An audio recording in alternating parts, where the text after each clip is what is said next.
not. Hi, besties! Yo. Hello! Hello! Hi, besties. Welcome on into day 2 of Pride December. If you're joining us for the first time, hi, hello. My name's Jude. This is my channel. I'm your local chaotic bisexual. I play lots of games. I also throw dice, roll dice, whatever you want to call it. So, Pride December is a month-long campaign highlighting queer creators. Oh, we lost a camera. Oh no. Oh no. Yes, okay. Oh no, It's the a camera. Oh no, our broken. camera is It's broken. OBS Ninja has it out for Dare, but in the meantime, hello, angels. Today we are raising money for Rainbow Railroad, which is an organization that works towards helping unhoused LGBTQI plus individuals and also helps fight persecution of LGBTQI plus individuals as well. We have a bunch of incentives for y'all to either help us or harm us, depending on what you choose. It is your choice. I won't be mad. Choose wisely. It'll be fun for me either way. It'll be fun either way. So anyway, those are the incentives. $25 adds a reroll to the reroll pool. That's not what I meant. Wait, those are the wrong incentives. Those are the incentives. I mean, nope. I can't do an episode 3, but I can do an NPC. Nope, that's not the incentive. I'm like, hello? It's like, those are incorrect.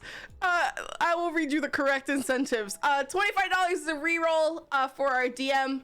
$50 is table inspiration. $75 is inspiration for a player of your choosing. And $100 is for disadvantage to a player of your choosing. At $500, we will be doing a giveaway for a road mic given to us by an anonymous donor. At $1,000, we have another road mic to also give away. Who's to say if both of those will be unlocked today? I don't know. It's up to y'all. But before we do that, I do want to go around and have everyone introduce themselves. So let's start with. Let's start with CB. Perfect. Hi. My name is Omega Jones, also known as the Critical Bard across all social media channels. I am a professional actor and vocalist from the Midwest. I'm also a professional tabletop player, developer, DM, working with many different companies such as Wizards of the Coast themselves, World of Darkness, Critical Role, where I've done music with. Yeah, I'm also a Twitch partner playing things like Dead by Daylight and other shenanigans because that's how we do in Lima Heights adjacent. And yeah, I'm just your run-of-the-mill bard trying to make trouble wherever I go. That's who I am. And we love you in that, truly. Fawn, Jess, you go. Oh, hi, it's me. I'm Fawn. Jess, you can find me at Fawn N Games and most of the places online except where they were mean to me and then I'm Fawn N Games, but whatever. My pronouns are they, them, and sometimes she, her. But today, just they, them. I didn't think we're doing intros, so I won't do that yet. But hi, I'm a people on the interwebs and I do stuff and I'm happy to be here. Yay! I love that for you. Mira. Hello, I am Melee Mirror across all platforms. I am a Black queer variety streamer. I do that full time and aspiring voice actor. I play a lot of story-based games. I play the occasional first-person shooter, lots of indies, and lots of Dead by Daylight as well. And yeah, I'm just here to have a good time. Yeah. Hell yeah. And then our fearless GM. Lisa, you want to introduce yourself to the class? Yes, I am Dauntless. You can call me Daunt or Liz, whichever is your preference. My pronouns are she, they. I use both. I am on the internet. I mostly do TTRPG content, but occasionally I am known to play a video game or two. And I am beyond thrilled to make a difference for charity with these wonderful folks. Yeah. And while Dare fist fights OBS Ninja, really quickly, do you want to just like give a brief, like at the top, tell chat what they might be in for? Oh, what's going on? Okay, Yeah. Sure, yeah. So, this is going to be a 5th edition Lord of the Rings themed Heist one-shot. And the title, which is what I think, I don't think I've ever done anything better than this. The title of it is Mission Impossi-Dale. Our fearless party is going to be hunting down some long lost treasure, and who knows what they will find. We'll see. Very, very excited for this. Yeah, and then chat, how you can help us, even if you're not donating this evening, is RTing and also hosting the stream. It supports us as a cast, but also supports the channels that other people know that we're raising money for charity. Just so you know, that's what's happening. But yeah, I'm very excited to do all of this with you. I do want to wait for Dare to make their triumphant return before we dive into things. So, we're gonna hang out together, and I hope that that's fine. Chat, you have to tell us. You have to be chill. Not the behave. They never behave. That's not what I told them. That's not what I said. Because me telling them to behave is fruitless at this point. Me telling my chat to behave is pointless. So, yeah. Well, in other definitely not stalling news, I bought a quill. Ooh. And this is making me very happy. I love that. I love that for you. That's Not all. the mod, not Corinne, the mod saying what's behaving. So And that's why I said that it's pointless for me to say what. I'm not gonna tell him to behave. There's no point. There's no That's point. true. Let's So, see. I also have a way to stall because I'm awesome, but I need every player to roll a d20. ooh. Okay. And if you match with someone gotta choose differently. I'm actually gonna roll. Someone And- has to choose differently. Yeah. I love that for It's us. for a reason. It's for a reason. I'm just gonna roll a d20 as well. Okay, I got a 15. Cool, great. I got One of the first times as a I got a DM I've 3. been afraid. I got a 3. Oh Got a no. 3. Dear's Alright. back. There, welcome back. Hi, sweet I pea. rolled in. Yay! I got a I am 17. visually- I don't know if anyone can hear me. We hear you. can. You We got won. Hey. Wonderful. I will be figuring out some audio stuff. But hi everyone. I'm Dare. I'm on the internet. What are your pronouns? Okay. I can hear people now a little bit. So that was all completely deaf. They, she, he pronouns, any and all, mix them up. That's totally fine. Find me on most places at NBDare, ENBYDARE. Beautiful. I'm playing Oshan the 11th. They, he pronouns. I think that's everything, right?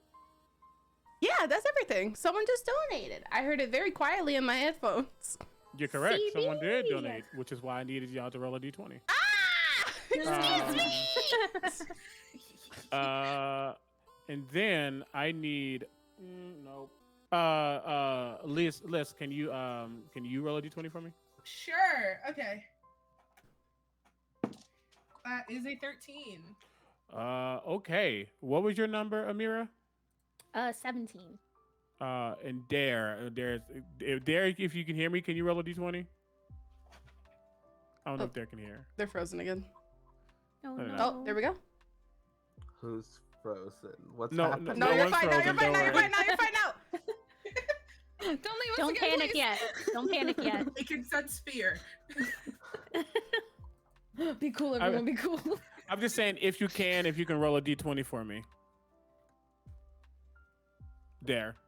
Can they hear you, CB? Because I think don't this know might if be they the can. issue. Why is it targeted to CB? It I don't know. Yeah. doesn't allow me to hear CB ever. Oh, well, You're too CB was hang on, asking you to hang on. roll a d20. Oh, This is okay. a crime. This is real fun. I'm so sorry, everyone. No, it's okay. We're trying that again. Can you hear me now? There, can you hear CB? Can you hear me now? Hello. Oh, no. Hello. Oh no. Mm-mm. Okay, I'm- I got you. I got you. Testing. We're in. We're good. We're in. We're good. Hell We're yeah. True child, Lord. This is like troubleshooting for Among Us. I've never had any issue Literally. screaming ever before today. This is terrifying. I was saying, can you roll me a d20? Absolutely. Anything added to that, or just a straight? Nope, D20? there's a straight 20. Okay. Oh no. Liz, you get to choose between me, Dare, and Jess to give disadvantage because we got the closest to 13. Ooh. I've never been so happy okay. to roll a 3. Um, I was like, how do I do this if I'm a cast member? We're gonna do it like this. because Dare, your character wants to get into trouble. Let's start off with trouble. I'm gonna give you disadvantage. Oh, All right. spicy, spicy. Wow. You know what? That's fine, that's fair. Icyana. We'll see. We'll see how this goes. All right, and on that note, I think it's time. I think it's time. Okay, I'm so excited. I'm gonna hand over the reins and yeah, let's have some fun. All right. Quickly before we start, I just want to say this is set in the Lord of the Rings universe in Middle Earth, directly after the events of the Hobbit book. I am a casual Lord of the Rings fan. I do not eat, breathe, and sleep Lord of the Rings. So if you spot stuff that bothers you, I'm sorry. But we're here to have a good time. Yeah, and I think with that, we're ready to go. Okay. God, I'm so excited. Okay. In a hole in the ground, there lived a hobbit. Not a nasty, dirty, wet hole filled with the ends of worms or an oozy smell, nor yet a dry, bare, sandy hole with nothing in it to sit down on or to eat. It was a hobbit hole, and that means comfort. The year is 2943. Bilbo Baggins has returned home to Bag End and back to his hobbit hole and its comfort, and the surviving members of his unexpected party have dispersed to the winds. Smaug the Terrible has been vanquished, and his bones stand as a reminder of the sheer power of unity. We open up on the beginnings of Lake Town, which remains floating on the long lake, all charred platforms and sagging houses. There's more scaffolding than finished construction at this moment, but progress means hope. Progress is better than the ash and ruin of Smaug's reign, but everyone seems to have pulled themselves up by their bootstraps. Bard, a man of Lake Town, and the brave slayer who destroyed Smaug, had personally delivered a share of the Lonely Mountain's gold down to the folk of his hometown. The master of Lake Town fled with it, however, and died promptly of gold sickness, likely selfishness in the wastes. The people of Lake Town, however, are resilient. They've managed to start repairing their livings well enough.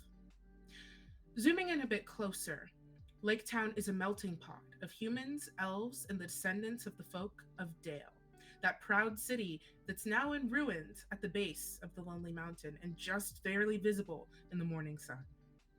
There's no better place to see that than here, the Arrow's Mark Tavern, one of the most popular taverns in all of Lake Town. Though certainly not the nicest, those places reside in the Elven Quarter.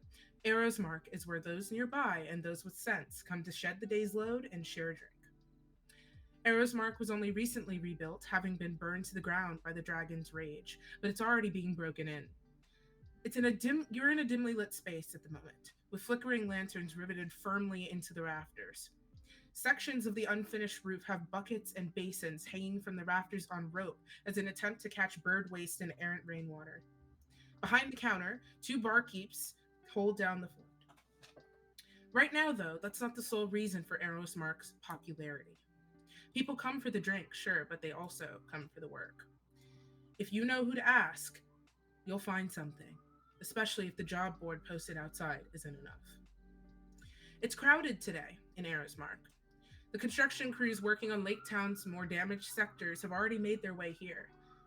Traders from beyond are packed into this tavern, though plenty make their way out to the rickety tables outside to avoid the bustling noise.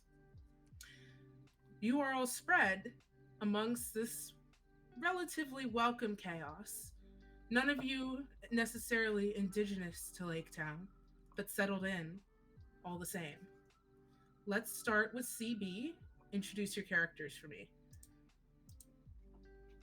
And do you want to know where they are in this tavern, or like just? Yes, please. Yeah. Cool. You would see in a dark corner. No, you will see in a corner table, kind of just chilling. They have a mug in front of them.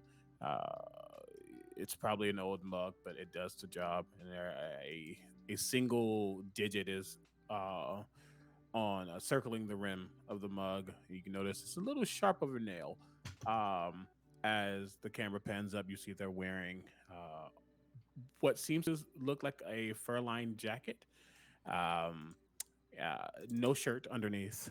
they are wearing, and it's gray in color with lighter grayish beigeish fur, perhaps from some Arctic creature of some sort.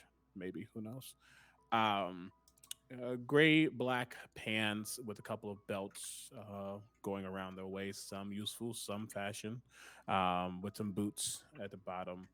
uh, you see a belted collar around their neck that sits there pretty chill.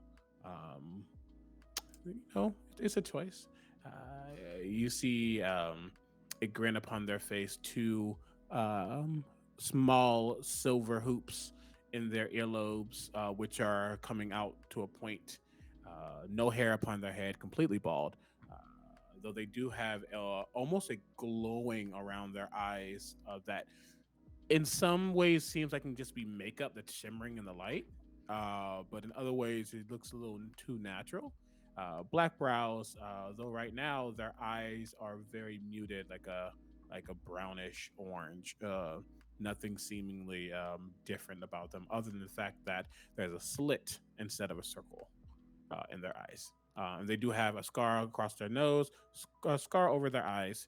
Um, on their back as well is a big old warhammer that is very much used, seemingly made of some kind of obsidian stone, with a little bit of metal, interspersed. And yeah, that's them just kind of watching, looking around. This is Okay. Kaznarr. Sorry, he, they pronouns, either are fine, and they are here. All right, you're posted up in the corner, and your eyes kind of take a slow swivel over the tavern as you hold the trailing remnants of what's left in that mug as your finger circles the rim. How about we hear from Dare? Of course. I'm probably set near the bar, directly trying to get a few drinks. Um, I am a hobbit. Hair a sort of sea-like shade of green. Um, I probably have a couple of small pieces of jewelry just assorted alongside my ears, and maybe one on the nose because I like to be me. Uh, and I'm simply just chatting up the bartender, just telling them interesting stories, uh, doing that thing where you're just kind of there for a while. Um, and this is, of course, Oshan, 11th of their name, they, he pronouns. Okay. We'll get back to you in a second. Next up, Mira. Hello. Uh, my character would most likely also be sitting pretty near the bar. Um, they would make it a point. They're friendly, but they like to kind of put out feelers first. So they would be near the bar, kind of a little bit isolated, not directly next to anybody else. They have curly blue hair, and wherever my character goes, her bow goes along with her. Um, she is adorned with gold jewelry because she feels like it complements her skin tone. And she is just there for the vibes, scoping out the bar. And you can call her Lazuli Moonbloom, she, they pronouns. Okay, awesome. Lazuli, out of the corner of your eye, amidst the bustle, you start to notice a head of seafoam hair kind of pushing their way through the crowd. We'll get back to you in a second. Fawn? So what you see is little hobbit feet dangling as Bear has their arms resting on top of the bar and are holding themselves up with just their elbows and arms, just shoulders and head above the bar as they try and order some more rounds. And as the bartender comes over and brings them 3 drinks, they somehow manage to clasp all 3 of these much too large for them drinks, drop themselves off the ledge of the bar, land without spilling a drop, and start waddling their way over to a table. Bear is a hobbit, and Bear would be happy to to talk about where they got their name. They got it from their friend who was an actual bear, and and they are this conundrum of fairly well dressed and yet all these elements of nature sitting, a feather in their ear, fangs hanging from their earrings. Their clothes, while like fairly fine and like elvish in make, have a floral sort of look to them, and hanging off of their shoulder is a bag that looks like if you opened it, nothing but mud would pour out. So Okay, Bear, there's not many empty tables in the establishment, but you do find a small kind of rickety table with a few chairs by it, and you manage to kind of like set the drinks down and hop up onto the chair, which is a little bit too tall still. But you found your seat, and last but certainly not least, Jude. Yeah, hello. So, you'd find Cassia standing, like near the bar and also, taking notes on what she sees. She got in trouble earlier for sitting on the bar. It's apparently not allowed and actually like, very, very not good to sit on the bar to get a better view of the patrons. So she is, very quietly leaning against the bar and, drinking her mead and like trying to like peer over the bar to see the concoctions that the bartender is making. She has a flower crown with white and purple flowers. Her hair is up in pigtails. She has long black hair. She has these white and purple freckles that like line her skin. She has elf ears.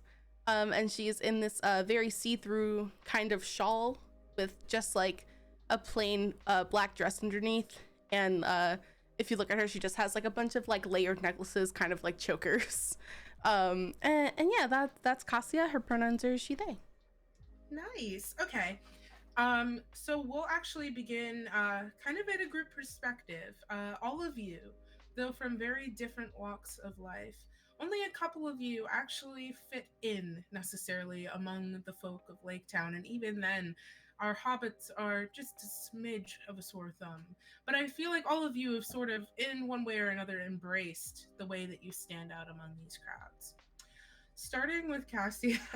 So, a little bit earlier, you've been here for a little bit, and you've seen there was a sort of rush that happened recently as all of these construction workers have come in to like just finish off their day to spend what money they have. Merchants have begun closing down their stalls, and you see them filtering in. No bards have set up shop quite yet, but you can see the way the space is starting to clear in one of the corners to probably make way for a busker or two. And you had gotten scolded by one of the barkeeps, Thrand, who this is not his first time telling you not to do this. Thrand is a fat human man with thick forearms and even thicker black hair, and he's got this voice with this deep bass to it that seems to vibrate the walls when he laughs. And he's been a relatively cheerful kind of guy to be around in this bar, especially with some of the people being a little bit down. This is, after all, still on the heels of a pretty large loss for a lot of the people of Lake Town, but Thrand's spirit has gone nowhere. And he kind of sees you like doing the casual lead, but very much like, what's happening back here? And he kind of, do you have a particular interest in one of the drinks? No, I'm just trying to figure out how scientifically they like work together, like on like a molecular level. It's ale. Yeah, but like there are other drinks that you're making that have other things in them that aren't just ale. Right. And he gets this almost constipated look on his face. And then there's a gentler clearing of the throat, and the other barkeep behind him, a fat, tall elf, very tall actually. You kind of have to look up at her even from where you're standing, with wispy blonde hair kind of pulled up into a messy bun. She's this like lovely beige skin that has like lighter, paler patches on the arms and kind of on her face. And she kind of squeezes past him like, Thrand, this is obviously out of your wheelhouse. Hi, darling. What was your question?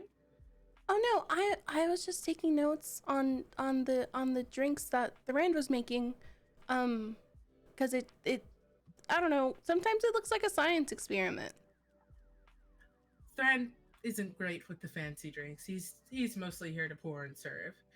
I have a few things that might interest you. And she starts pulling out some bottles and mixing like smaller amounts of certain drinks, like as people are ordering them, and she shows you what she's pouring. And Cassia's she like does. so excited, and she's like eye level with the drinks on the bar, and like her nose is like pressed against the like wood of the like bar table.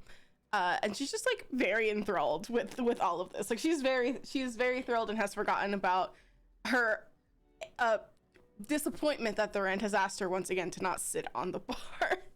Nice. Thran kind of gives you like a look, like, and he just goes back to work. Can I have Oshan and Lazuli both do perception checks, please? Disadvantage for this first one? Yes, because we've already got a disadvantage from within the party, no less. Oh no. My disadvantage. Oh no, my dice, it's broken. You just rolled a 20 with disadvantage. I hate it here. Mm-hmm. I'm so thrilled, but like also, what the heck? Hi. I had expertise. I can't. Okay. So we have so what you see, you're kind of able to take stock pretty easily at the bar, even though it's sort of at the back. Because most people are coming in, getting their drinks, and leaving. There's far more tables. They're sort of like attached to the outside of the building, like a small patio, where a lot of people are making their way to while there's still light out instead, just to kind of take in the natural air rather than sitting inside, because it is a little bit cramped in here. And first of all, you take stock of Lazuli as Lazuli takes stock of you. You both spot each other sitting at this bar, and are able to get a good once over of each other. You have not met before, but you get this distinct impression that you're both here for similar reasons. And you turn your gaze outward, and Oshan, you spot there's a kind of brooding figure in the back corner of this bar, at a table, just kind of sitting by themselves, with a coat with this like impressive white fur around the collar.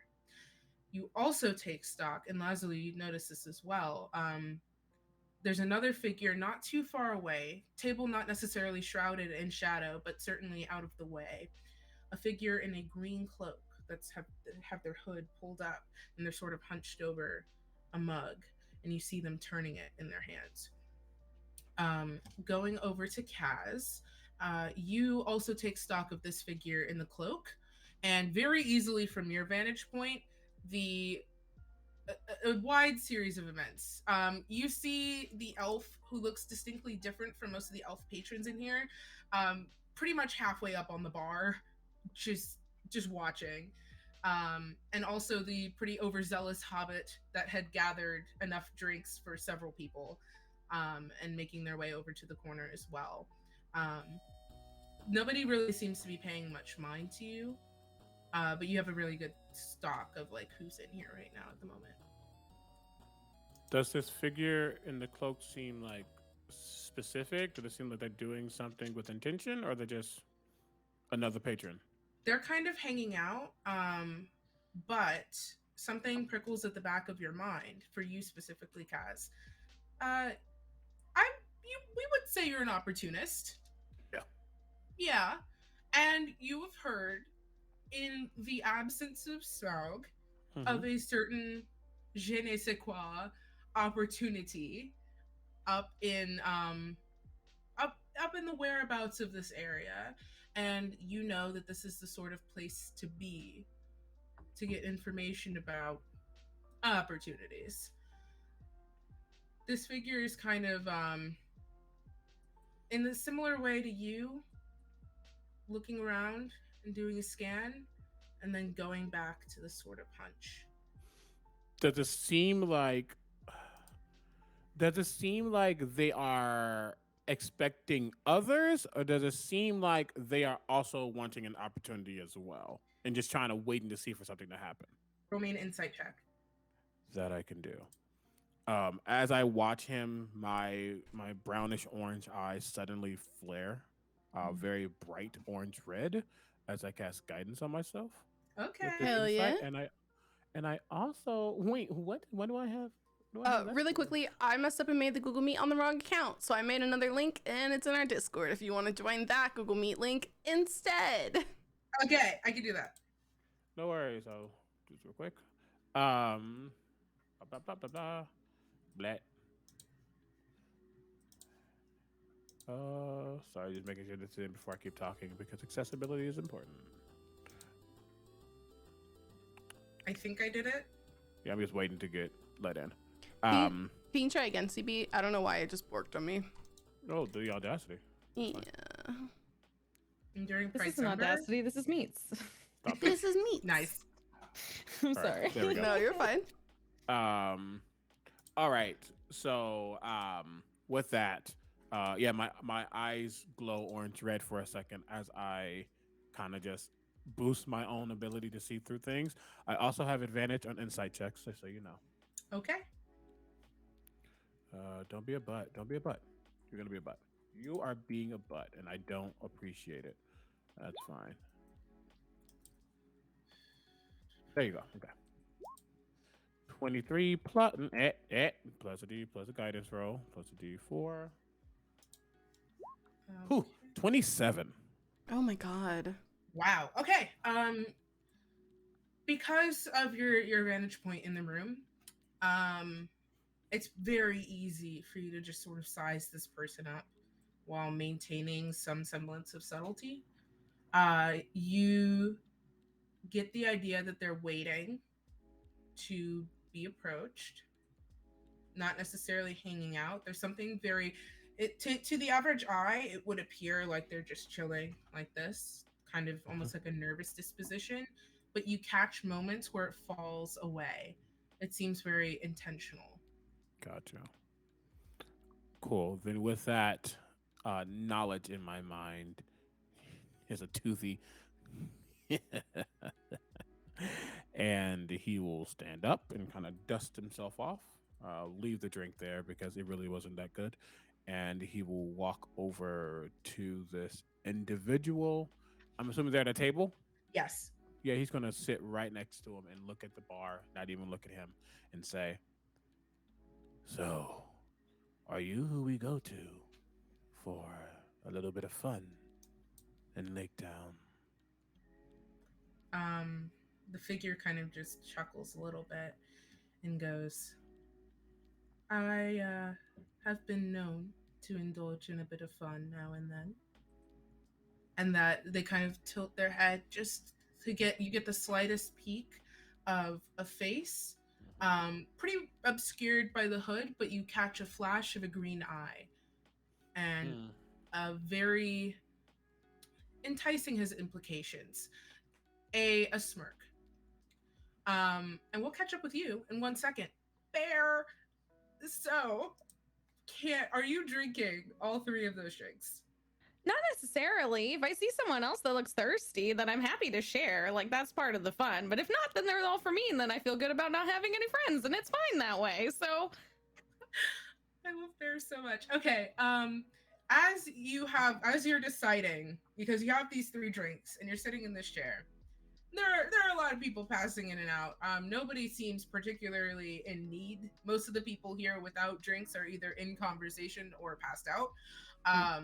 So you kind of like, yeah, it's fine. More for me.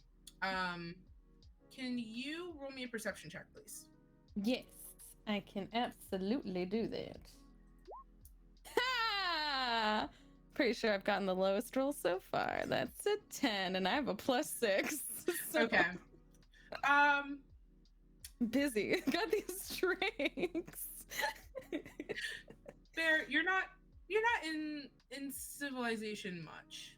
You spend a lot of time in some, not necessarily outer reaches, but in Mirkwood, a little bit away from the Elven King's halls, but just sort of in the woods in friendly territory. And so this isn't necessarily your first time out on the town, but it's taken you a little bit to still adjust. You did come here for a reason. You do know that Lake Town, in some of its quieter sectors, is known to provide some opportunity for enterprising adventurers looking for a bit of fun. Um, and you know that this is the place to go if you keep your eyes peeled. Your eyes are not very peeled at the moment. You Maybe they'll notice come to me. you notice a few things. You notice a table with two individuals.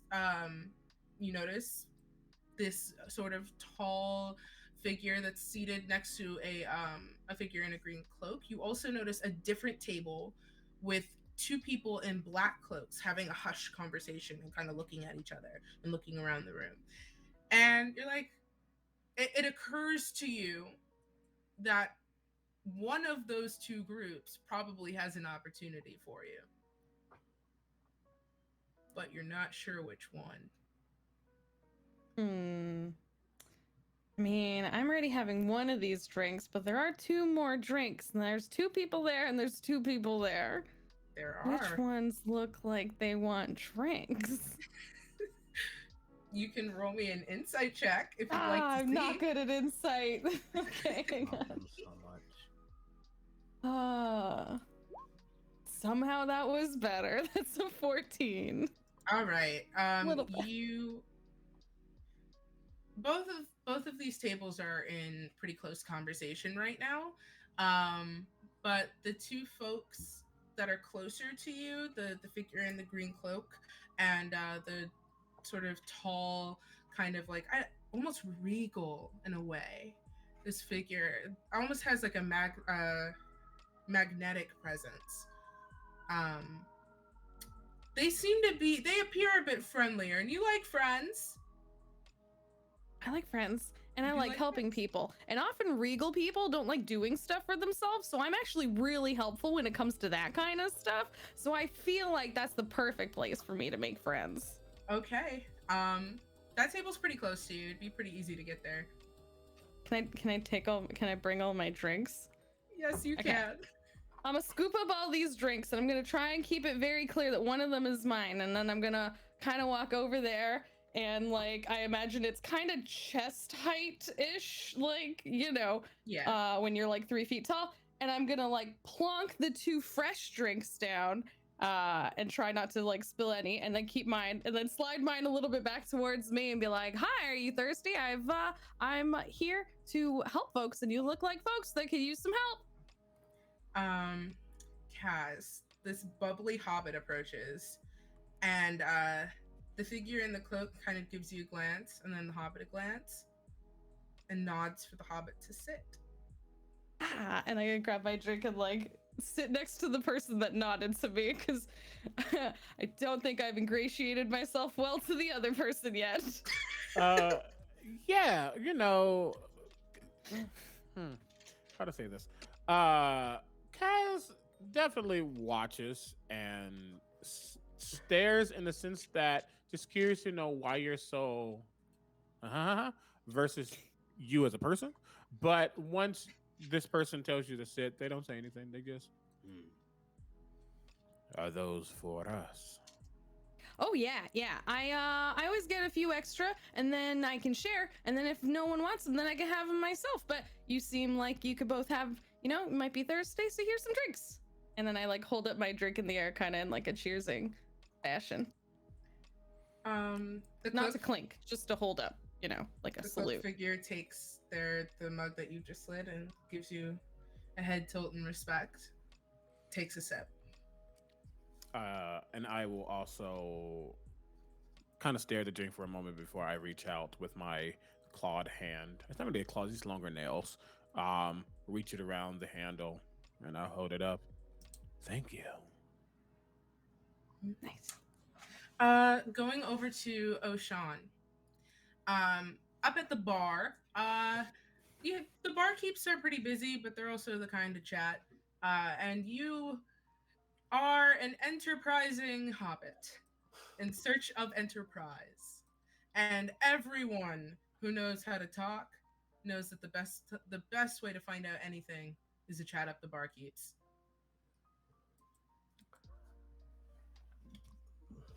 So, forgive me if I seem a little bit too forward, but how have you all been doing today? I've just been sort of in town for a little bit, and I've been eager to hear what happens in your lives.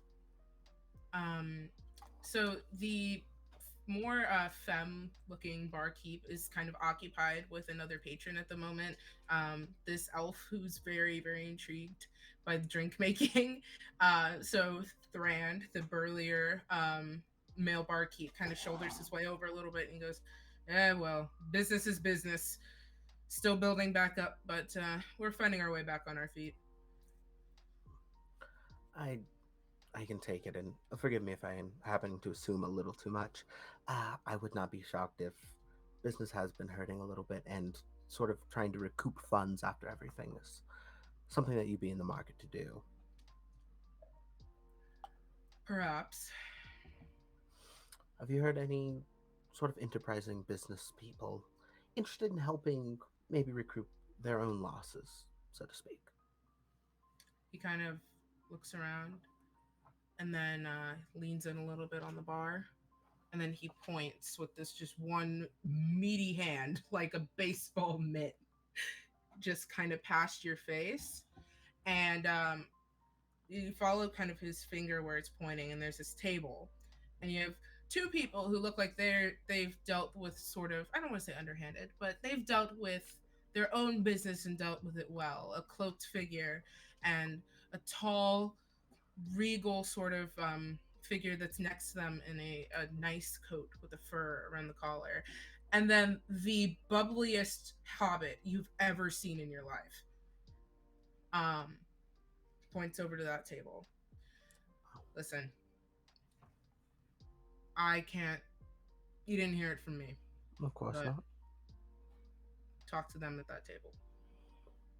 Well, then I suppose I should, just due to your excellent service you provided, I'll put 2 gold pieces down on the counter. And how much for a bottle? For you, 2 silver. And that I will gladly pay. He just swipes the change into his offhand, pockets it. He's got like a little half apron on, and then he leans into the bar, and then he looks up at you again. Puts a like giant like green, not even necessarily a normal bottle shape, more like a can, but it's got like a cork in the flat top, and he kind of clunks it onto the top of the bar, and he goes, "It's the better store for you." Oh, well, you flatter me. I'll be sure that after some losses are recouped, maybe I'll come through and give a charitable donation. And I take that bottle, and I'll just make my way over to that table. Okay. Lazuli, you noticed quite a few people have made their way in and out of this bar, and traffic is starting to die down quite a bit now. And something that's sort of catching your attention is okay. To back up, you're a bit of an outsider to this town. You are very familiar with your bow, and it is almost a part of you. And in that sense, you become very familiar with the wilderness and hunting and just caring for your own. It's a little bit overwhelming to be around so many people at once.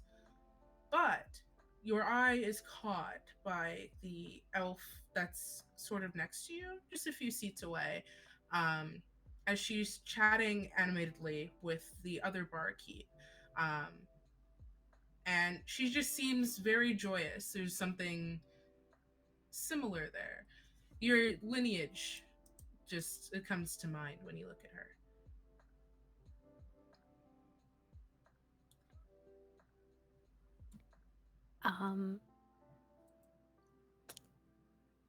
Lazuli probably,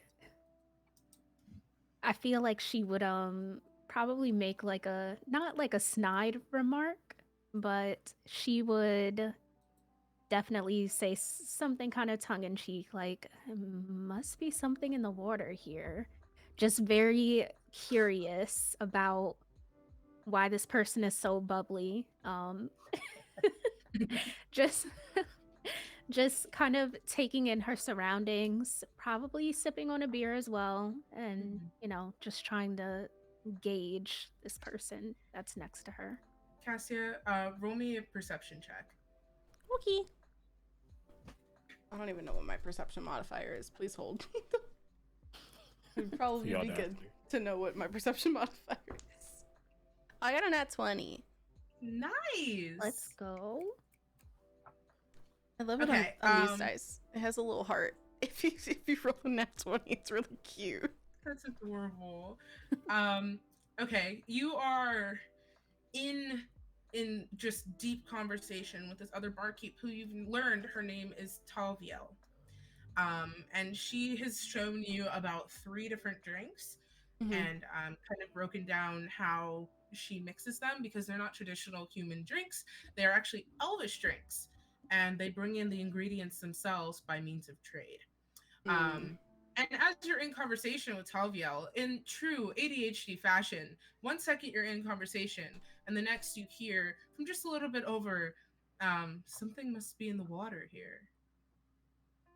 Cassia's head like snaps in that direction. Not like mean, just like, oh, new thing. You see this very strikingly beautiful figure with this rich brown skin and horns that sort of curl up out of her forehead, with a gold piece seated between the two, and dangling earrings, kind of leaning over the bar and nursing a beer. And you kind of catch eyes for a moment. I don't know. The water here seems normal. I don't know what that's supposed to mean. That would definitely catch Lazuli off guard. I've caught the she plague. would realize that she was speaking like a lot louder than she meant to, and she'd probably blink in, well, she doesn't know her name yet, but she would blink in this character's direction, be like, oh, sorry, I didn't mean anything bad by that. Just, there's quite some interesting characters in this bar. Oh yeah, it's always like this. On, I don't know, above game. I've never watched Lord of the Rings. I don't know what their week system is like. So we don't. It doesn't matter. That's too much. Great. My brain is not that big. Great. I don't know. It's always like this on weekends. And Cassia's gonna like walk over to you and kind of like point to the seat, the like bar stool next to you, and go, "Is someone sitting here?" You, I guess. By all means, go for it. She's gonna like hop up on the stool. Okay. The two of you kind of sit next to each other, and you'll have a chance to talk. We're gonna come back to you in a second. For our folks at the table. So, you've all taken a seat. Bear after dispensing mugs, Oshan after being directed, and Kaz of your own volition and perception. You've made your way to this table with this figure. And as all of you kind of settle into seats, this person just kind of, not unkindly, but takes a long moment to take in each of you. A sort of gaze that tells you that they're taking distinct note of you as a person. And then after a moment, the hood comes down. In front of you is an elf with rich brown skin and lovely green eyes, deep as the velvet that makes their cloak. There's a sort of shimmer to the air around them that doesn't quite make sense. It almost feels like a trick of the eye, like a mirage. They have auburn hair that falls to frame their face, and 2 earring-endowed pointed ears just kind of poke out of it. And after a tense moment of looking, they break out into this wild, bright grin, and you notice a small gap between their two front teeth. Well, looks like we have a great number of friends here today, and I have a job to offer. Friends, I am Micah, and it's a pleasure to meet you. And they kind of lean back and take a sip of the ale that you brought over, Bear. I would love to commission your services, as all of you seem rather capable and friendly. But I'm afraid that this job has a sort of minor number requirement. Do you know two others? Can't say I do. I came alone, but I'm sure someone in this tavern would be interested. This is the gathering place for those looking for fun, is it not? That it would be. And they kind of take a quick scan, and I'm gonna see if their eyes work. No. So they do a quick scan of the room for a moment, and then they kind of land back with you all, and they say, "I have an idea. Excuse me for a moment." And they push out their chair and they stand and they sort of just brush off their body a little bit, and slide past, kind of around you, Bear, as they make their way out of this sort of cramped space, and you see them saunter up to the bar. Cassia and Lazuli. Actually, it would be probably on Leslie's side since it's closer into the bar. Somebody kind of sidles up next to you, and they order a round, and then you both feel like the distinct sensation of being watched. And when you look, you see the same elf I've just described, that kind of leaning with not an unkind expression, but openly curious. Just kind of looking at the both of you. I lean in to the person next to me and I go, "Hey, I didn't catch your name." Oh, it's Cassia. Cassia, do you see what I see? Do I see what Lazuli sees? Game Master? Question mark. The panic. Go ahead and roll me a perception check. I just don't know if I do see what you see, bestie. You are so close. Bestie, And yes. it's a 9. I don't know what Cassia's looking at, but it's not this elf.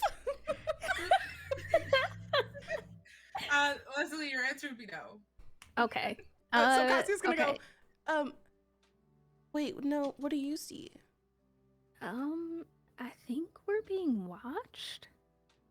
Do you recognize that person? And I'll try to carefully point out the elf that's giving us eyes. Cassia points out a completely different person. That Help. that person? Not this. Leslie. Almost. Leslie, Cassia points out somebody all the way on the end of the bar who isn't even looking at you. They're not even looking at anyone. They're inspecting their boots. You know what? I'm just gonna never mind. I'll call out to the elf. Can I get you a refresh on that drink? I'm never one to deny a generous offer. I apologize if I was being rude. I did not mean to stare. I just am intrigued by you and your friend there. No, it's completely fine. I'm not from here. I've been sort of scoping things out myself as well. What's your poison? Ale is fine. I'll turn around at the bar where we're sitting. Mm-hmm. And order some ale. Okay. Cassia, enough. did you want one as well? No, I still have mine from before. Thank you though. Make that 2, please. Talviel fixes them up for you, and they're right there for you. This person kind of just takes the mug, kind of smiles to himself.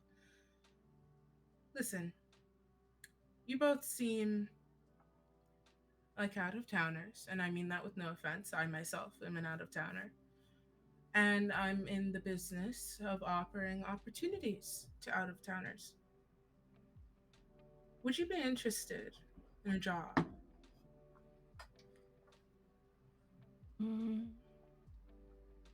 I've never been one to shy away from work. I picked up a lot of my work ethic from my parents. Tell me more? It's a good place to get your work ethic. And they kind of gesture over at this table with a few other folks sitting at it and go, I'm about to lay out the more specific details, but if you would like to join us, the table's free. My eyes wander over to the table that was pointed out, and I just kind of give like a swift nod. Okay. Consider me intrigued. I will make my way over there. All right. You start making your way over. Cassia? I'll just follow. This offer is extended to you. Yeah, okay, she so just you're follows. just following. She just follows. Oh, I love her. Okay. So Kaz, Oshan, Bear, Micah, who has introduced himself to you, makes her way back over with 2 other people in tow and sits down. And he goes, 2 more. Easy enough. So, friends, I have a job to offer you. It is not the most honest by traditional law, but certainly honest in terms of ambition. And you all would profit very well. And then they kind of lean forward a little bit and look around. And then they do like a slight, almost this wave of their hand. And the sort of noise of the tavern seems to just dim slightly. And their words project a little bit better. All right. Here's what I have to say. Dale, just a few days' ride from here, is still in ruins. And we all know that soon construction will begin. Now, I and probably other folk are well aware that the ancestral holds of Dale, thousands upon thousands in gold, are lying there untouched. Folk are too scared to go back up where the dragon used to reside.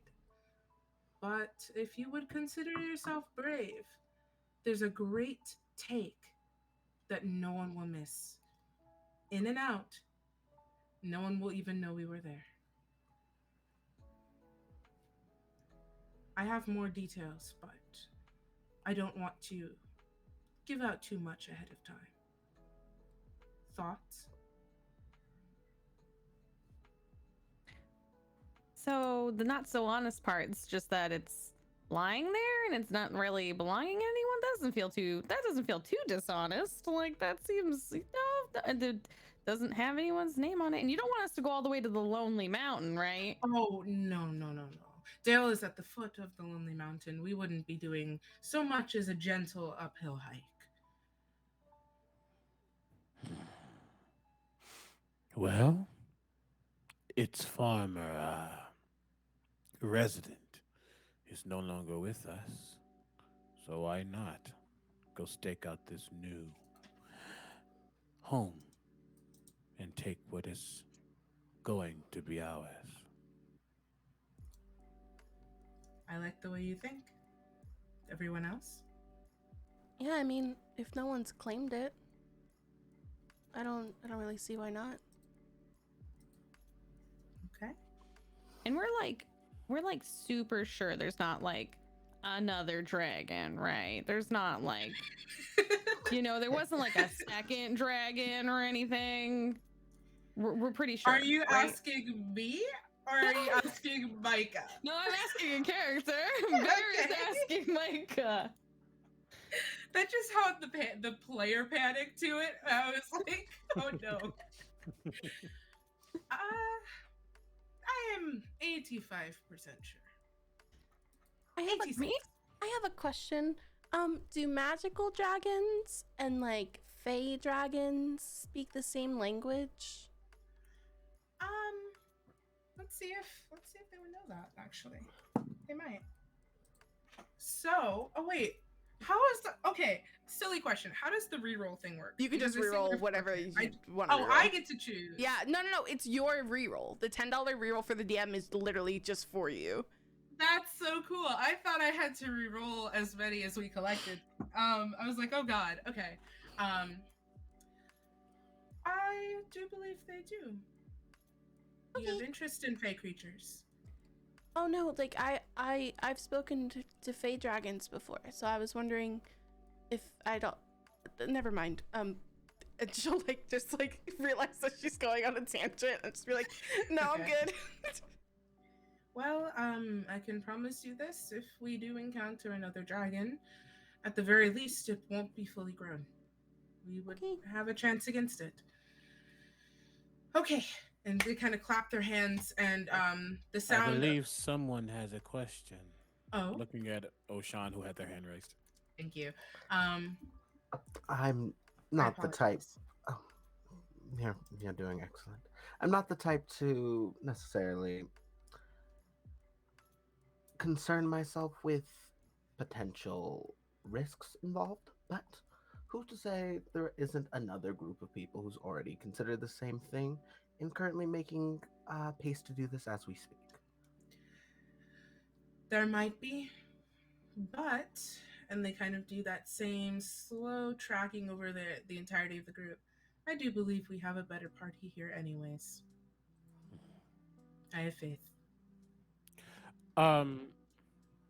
Based on we kind of talked, but like my character has been wanting to go here for a little bit of time, knowing what's Yeah. happened.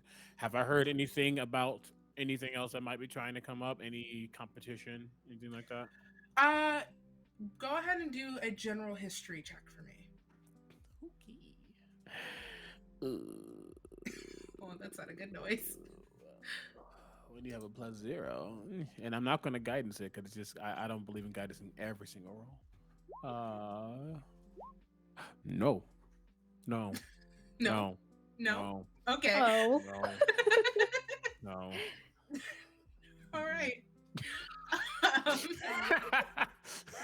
I love when it's just Oh, the- wait, no, the rudeness that rolled twice for some reason. The first one was a 19. Yes. Okay, all right. You turn. That's what I looked at Ask first. you if you had disadvantage. I was so confused. I was like, hello. I am rapidly clicking between so many things, so I didn't see it. I was waiting for you to tell me, and then you were just like, "No." I was like, "Okay." I didn't. respect that. I saw the 2 first. I did not see the 19. Okay. Yes, word has crossed your ears. The people of Lake Town like to talk, especially with its proximity to the first dragon attack. Smaug is dead. He's kaput. You can see the remains of his bones kind of jutting out, partially on the lakeside and a little bit into the water. There's actually crews trying to like hoist it out, the remains of the skeleton out of the water. You do know that as of now, the only thing taking residence within the mountain itself are the dwarves whose home it originally was. They've returned back to their ancestral hold. But as for Dale, it's open season. And, if when there's a power vacuum and stuff has a free sticker on it, just saying. Okay. With that,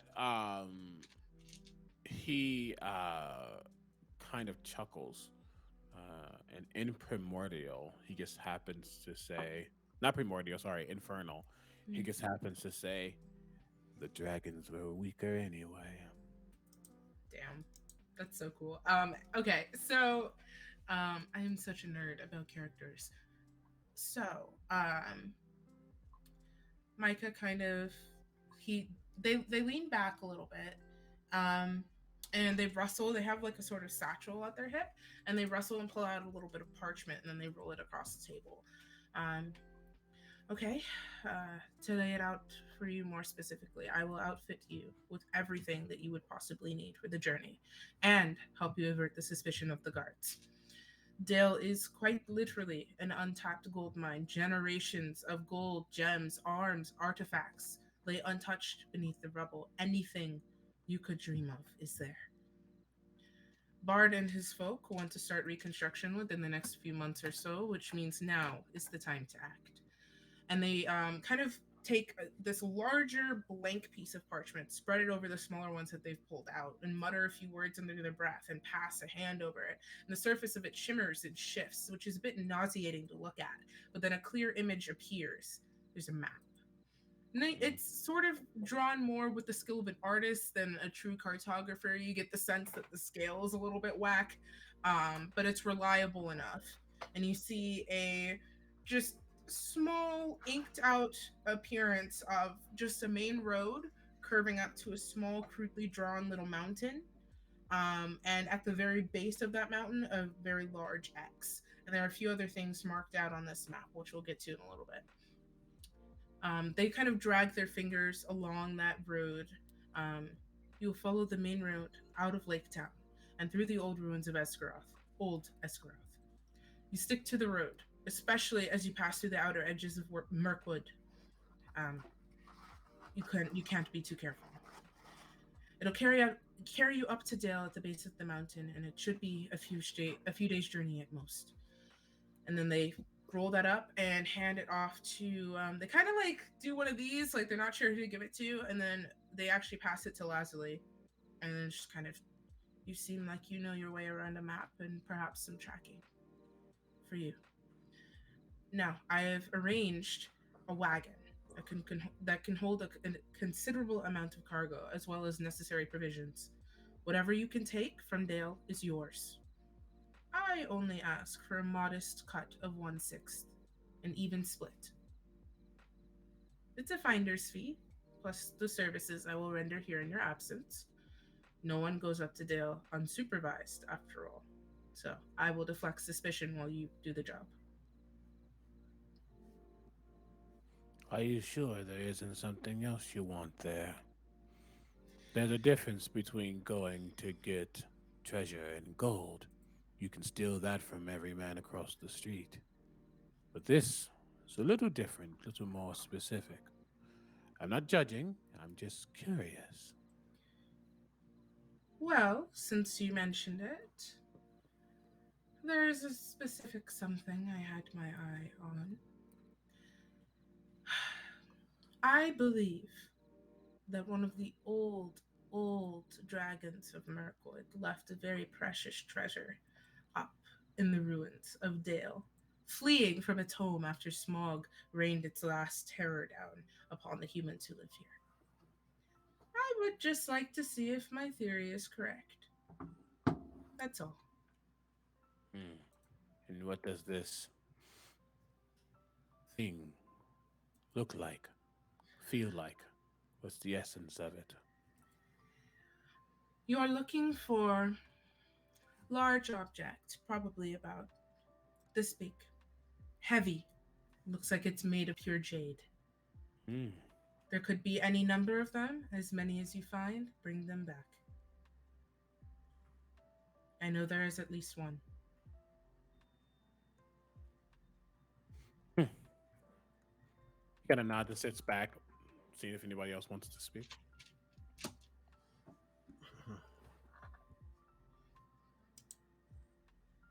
So, have any Go ahead. have any other travelers attempted this journey before? If they have, it hasn't been to my knowledge. No civilians are really going up to Dale quite yet. They're still scouting out those who would scout out what's there. But There could be, as I said, a few enterprising folks like us trying to make their way up the mountain, but I have confidence in the people who are sitting in front of me. And I just met you, so you should consider that an honor. I have a question. Of course. What do you intend to use the money for? I always find this question interesting, just to get to know intentions. Well, I could always use a bit of lining in my pocket. Times are rough nowadays, and I have family that I care about that could use a bit of help.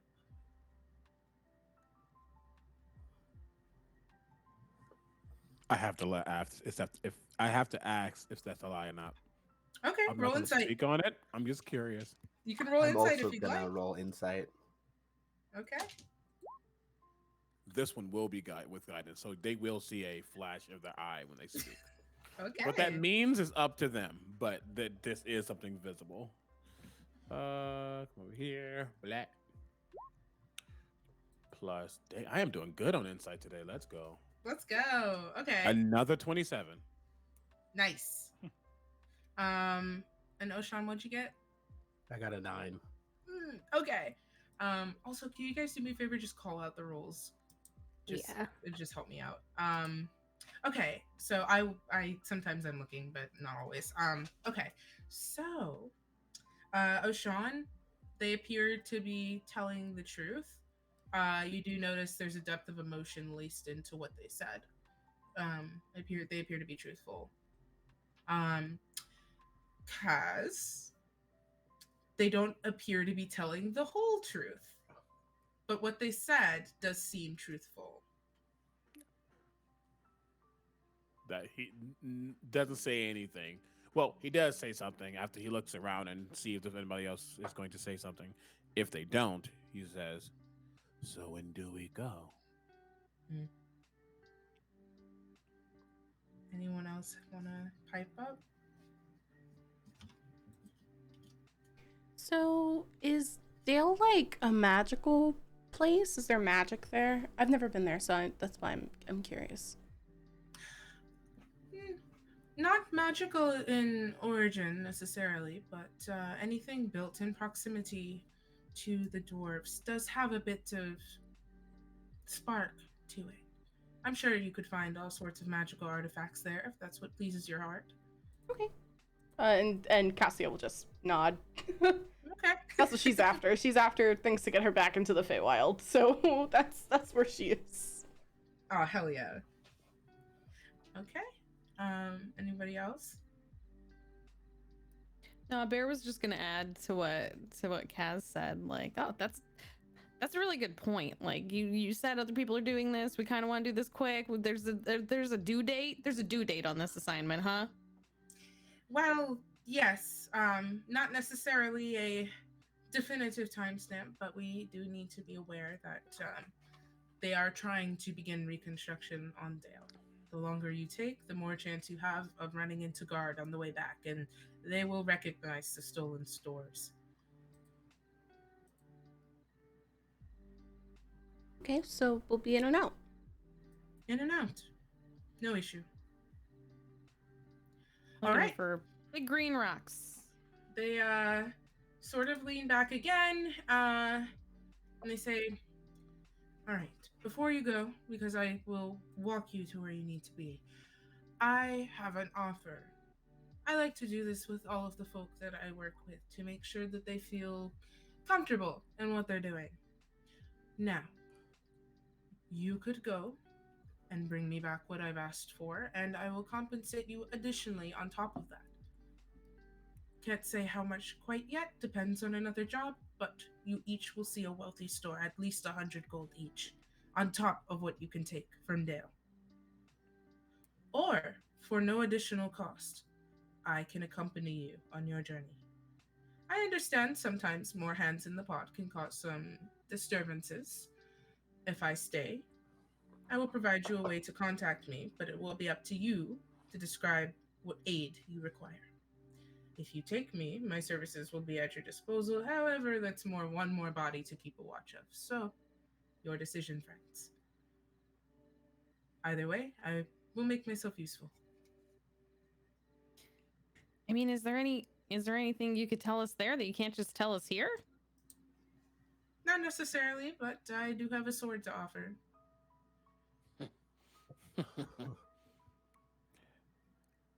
You can stay here.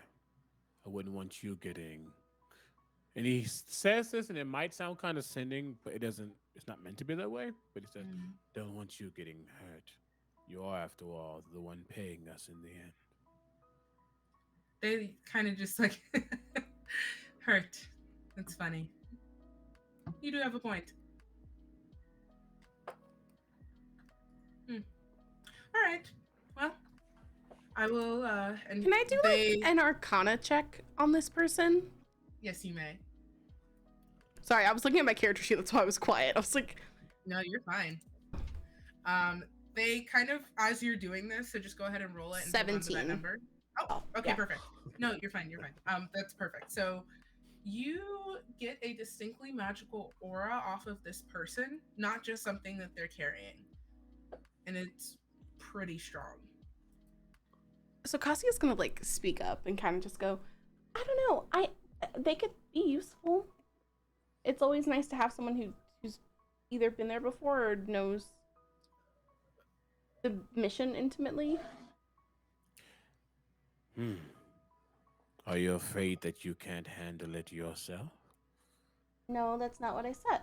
I said that it would be good if we had someone who knew the mission intimately. It's not about whether or not I can handle something.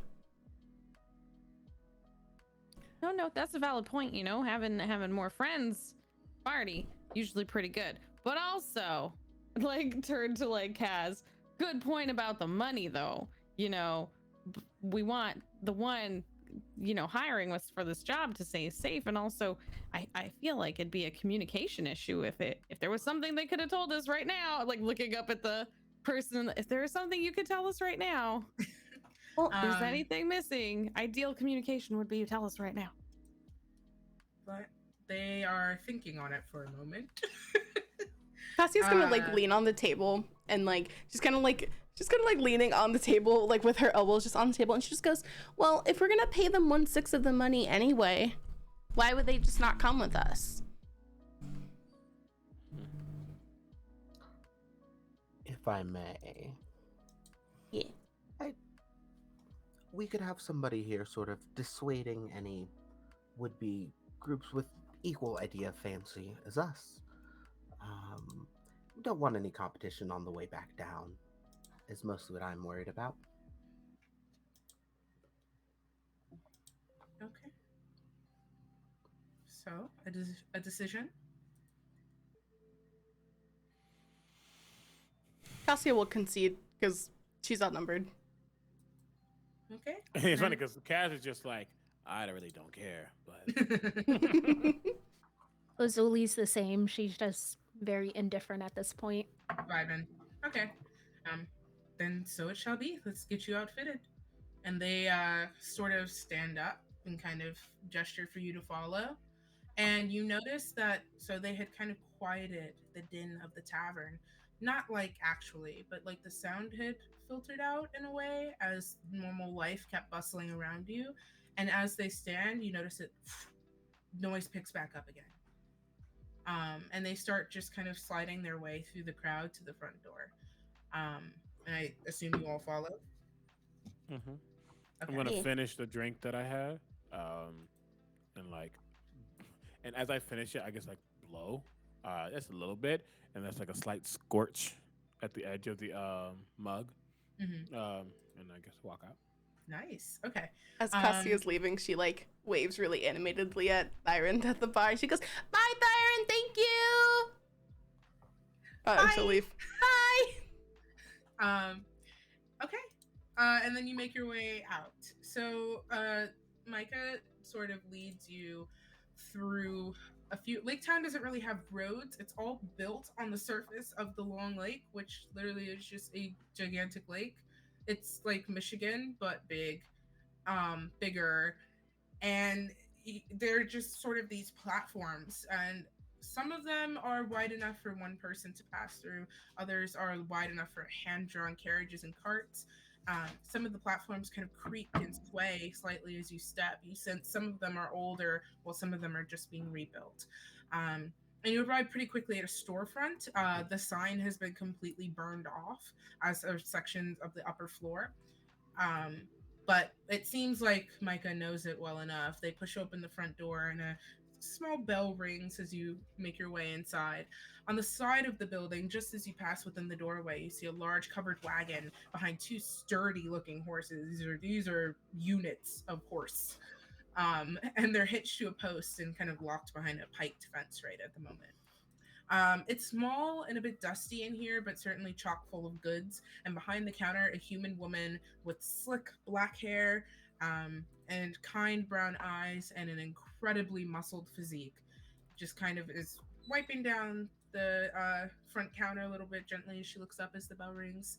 Ah, we have new friends. Hi. What can I do for you? And Micah kind of turns around and says, this is your one and only shopping stop. If you need anything before the journey, now is the time.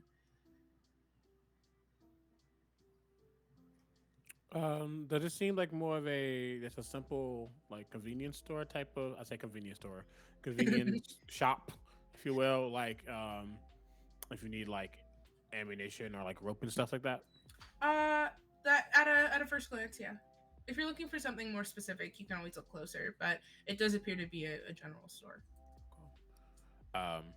I'll just look and say, I don't need much other than what I have. And you see their hammer still latched on. And I say, however, if you happen to have any crimson liquids for vitality, that would be good to have for this journey. If you have it, that is. She kind of leans under the counter and then pulls out this caddy of vials with red liquid. A few are a bit larger, almost like beakers, but some are more just like singular vials, all sitting in this rack that kind of clinks as she pulls it out and sits it on the counter. I have plenty. What kind are you looking for, and how many? What's your price? Well, I can do for the normal 50 gold each, or I could do for the larger ones 150 each.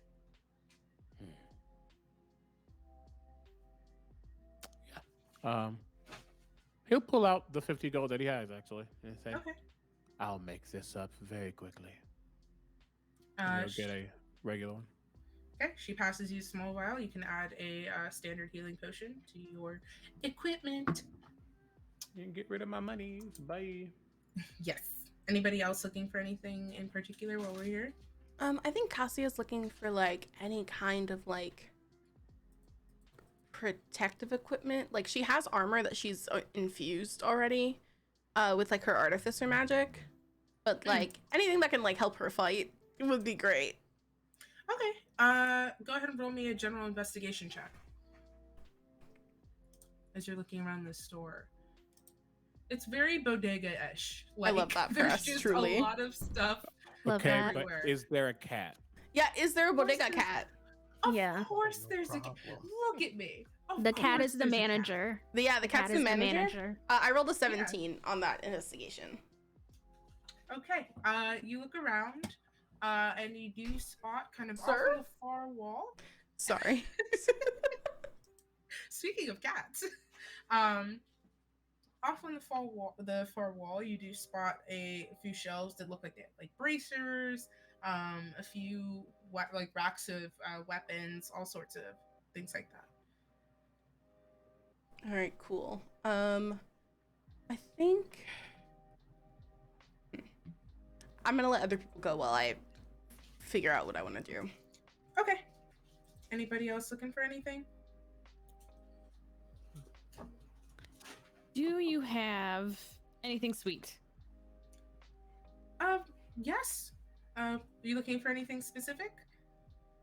No, whatever you make here that's good. Okay. And she kind of like she's wearing this like sort of lilac little dress that kind of just twirls a little bit as she turns around, and she goes to open there's like a door behind the counter. She goes to open it and it gets stuck. She just rolls her eyes and with one thick forearm just bashes it in, and it kind of just hangs off of the hinges. And she makes her way into this back room, and you hear some ominous rustling, and then she comes back with a small tray of little packaged like things with little ropes on them. She goes, "I have honey buns." Yeah, that sounds good. Did you make them yourself? Did Oh, you were. Sorry, I lost audio. Yeah, I lost all of audio that. for a Can you second. say it again? Oh no. God, I wasn't You're good listening. now. You're good now. Okay. But we lost you for a little bit. Yeah. Take a second. She says, but yeah, I make them as a hobby, and no one was really interested before, but if you'd like one. I would love. How many are there? There are 9. I would love all of them. How much are they? Oh, you know what? You are so sweet. And she just sets the tray of honey buns down and slides it to you. Oh my god. Like Bear just like crunches up like that's so okay, well you have to have one too, and so pushes one back and then like puts like 2 pieces of gold on the table and then like takes the tray and starts walking around to everyone else and it's like buns. Buns. You know, shopping is hard work. You need refreshment. Yeah, you need food, obviously. You need buns. Dauntless, can you refresh for me like your page entirely? Because yeah, one second. Yeah, your camera's out of sync.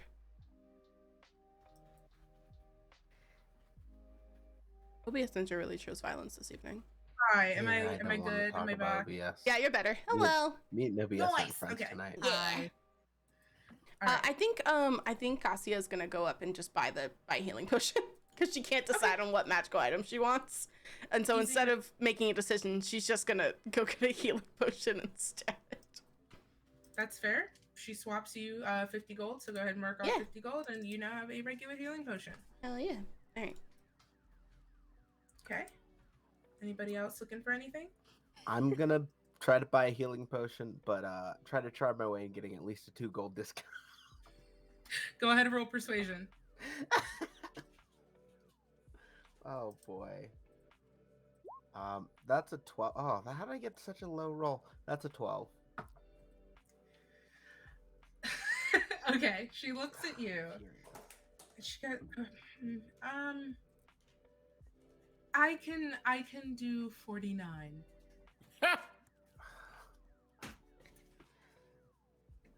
I'm so sorry to have wasted your time then. How could I offer maybe a bit of uplifting an uplifting song as well to maybe sweeten that to an even 48? Go ahead and roll performance. Please, dice, help me. We were so good earlier. We were in sync earlier. 12 again. The dice really said, "Hey, you avoided that disadvantage. Guess what, bestie?" No, bullied me really, twice for free. really Honey, describe you've got a to big me. storm coming. I could sense the gay panic in my heart. I was like, damn, I really want to impress her. No, really walk me through this. What's Soshan doing right now? This is bad. See, the plan was to like maybe utter like a nice simple almost a spoken word poem with a little bit of like notes in it. But I absolutely reached the point where I start spinning my wheels. Where it's like to compare thee to a summer's day would be quite. And then I start doing that. I'm like I finished the poem, but it's a little rough. It ain't great. She does like a little like, and she seems polite about it. Oh. Bear is munching on a honey bun and comes up and just like bravo and like gives you 2 gold. That was the best. You get a tip. Whatever that was that I've seen. Munch. Thank you very much, my Earthsign friend. I'm just gonna pay full 50 gold for it and simply walk away. Okay, okay, mark it off. Leslie, Bear, Kaz, you guys gonna get anything? I just want to make sure I Oh, give you Kaz the already did. opportunity. Kaz did, that's right. And Uh, Bear got honey buns. Bear got honey buns, that's right, Leslie. Were you eyeing anything in particular? I think I'm okay. I do have armor already, and Lazuli is very much a ranger in every sense of the word, so she tends to stick with her bow and arrow. You said it was 50 for healing potions, right? Yeah, for one regular healing potion. There we go. Okay. Maybe just in case. I'll probably do that. Okay. So you just go ahead and mark it off. Okay, so with that being said, you all start doing that awkward I'm done shopping. Please ignore that. I mess up on roll 20 all the time. Ignore that. That's not needed. How do I That's do I not need to add that to ominous. my So what you can do, I don't know how the roll 20 thing works, but you can just write down that you have it. Okay. That you have a regular healing potion, and then mark off. You started with 50 gold, so mark off that you spent all of it. Got it. Okay. So. Oh, also, Cassia, I meant to mention, you do have armor already, but when you're looking at the armor and weapons and things like that, and the more protective nature, you do see a full set of stud leather armor on like a kind of tilted mannequin. Wait, she has studded leather armor. I'm confused. Perfect. Okay, yeah. That happens to be to be sold here as well. Oh, great, cool. I think this is where she got it from. You see the exact set you're wearing. Interesting. You all start doing that awkward I'm done shopping shuffle. You know the one. And so Micah kind of does the same sort of head tilt and leads you back outside. And you all begin loading up the wagon with yourselves and your things. Micah kind of disappears behind the wagon for a moment with nothing but like a whisper of cloak. And then they sort of pop back up a little bit as you all are getting situated. And they look nothing like they just did. Instead of the sort of 5'6" height that they were at, they now stand at a hefty 6 feet with pale skin and somewhat curly brown hair that falls to shoulder length and is kind of pulled back behind their head. A thin mustache, kind of furrowed brow. But what tells you that this isn't a just random person is the clothing and that cloak, the same, although a bit tighter, a bit shorter. And they kind of just, are we ready? Their voices changed. Well, I'm ready. I look at everyone else. Yeah, we're ready. Cassius wants to ask questions so bad. She's not going to, but she wants to. Okay. Is no one gonna ask what's happening here? I was gonna ask, but I thought it was rude. Oh, is it rude? There's no point. Okay. Okay. Micah kind of starts walking with you all. Who wants to drive? Oh, I actually have vehicle proficiency. Ooh. I do, because I took a guide background. Interesting. Okay, so would you like to drive? I guess I could try. That's all I'm I call hearing. shotgun. I was about to fight. If someone else wants to, like, I do. My hands are sticky with buns. It's yours now. Speaking of which, does anyone want a honey bun? I think I walked around with the tray, and if no one took them, I wrapped them in a little bag, and now I have a bag of buns. And if anyone wants them, I'm like, bun? That's May so I cute. interest you in a honey bun? Just like open your I- coat. There's honey buns. And he's trying. Can I offer you a bun in this? In these trying times. You're driving too. It's perfect. Okay, you're driving. Okay. Sean and Leslie are fighting over a shotgun. Is that what's happening? Oh no, I already called it. Okay, no fighting then. Okay, good, great. Okay, so Kaz, Cassia, and O'Shawn, you all, and O'Shawn, you all clamber into the back of the wagon, which has quite a bit of space, enough for you all to kind of take your own little corner. I sit in the back corner, kind of like hands are just kind of over, just kind of chilling. My hammer is now in front of me, Okay. kind of resting, and I'm just look. It's a ride. That's fair. Okay.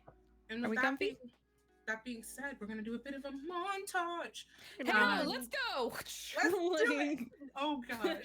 No. Well, hey, actually, can you roll me animal handling and add your vehicle proficiency to that? I do. I was checking that. So I have. Oh, goddamn! Like I have vehicle proficiency. You can see it. It's this button. It says land vehicles. That's the button that Roll20 gave me because it says I could do it. There's table inspo. Do... Just FYI for the table, there is one table inspo on the table. I don't want to steal the table inspo. No, you're good. I'm just letting everyone know. Okay. Chat could also give us more inspo for charity. Chat, give us more info. Did you? I'm sorry. That too. A 23, right? If I have advantage, I don't think. The first roll is an 8 plus 8. Okay. Well, couldn't our lovely 13, ranger use 13. the help action? Would our lovely someone's lady putting a shotgun with me. would our shotgun person like to play co-pilot? I'm not against it. Okay. You know, because Lazuli is a ranger, she be exploring and stuff, you know. She might know some things. She'd be exploring. Is my favorite description of anyone who's ever done anything in D&D. That's like the best version of a backstory. Just she be exploring. So like, does Bear get distracted and start going the wrong way, and you like just put them on the right path? So Bear, you do get the horses going. You don't make the mistake of snapping the reins because you remember when you first started being a guide and how poorly that went. But you're not really. Micah starts walking one way, and you're like, "Oh, I can do this," and then you start going a different way. Lazuli, you notice, you're like, and kind of guide Bear and the wagon back in the right direction, and you keep up a very slow kind of pace as you just click over these platforms. Some of them feeling very. You get like that sort of. Stomach drop feeling over some of the platforms as they kind of creak and like sink down under the weight of the wagon a little bit of water kind of splashes up through the logs as you pass over, but it seems like it's holding. Really quick question, just so we kind of never like actually said, is Mika coming with us or no? Did we have a full consensus? I thought Mika was staying behind. Okay, I thought that as well. I wasn't sure if they were like coming with us right now. I think they're just guiding us out. No, they're just guiding you out. Gotcha. I was trying to understand. Thank you. Continue. Sorry. So no problem. So you all are kind of just clacking down these platforms, and then you take up a little bit of a quicker pace as you get sort of off the surface of the lake and onto ground where the gates of Lake Town actually stand, and there are a number of guardsmen kind of patrolling in this sector. And as you roll up, you notice all of the guards are staring at your wagon as you pull up to this gate. And Micah, who's ahead of you in this different form now, kind of just clears their throat. All right, and kind of like leans in, pulls one of the guards aside so that they can the guardman can look at you, and you see him kind of looking, hand almost at his weapon, looking at all of you.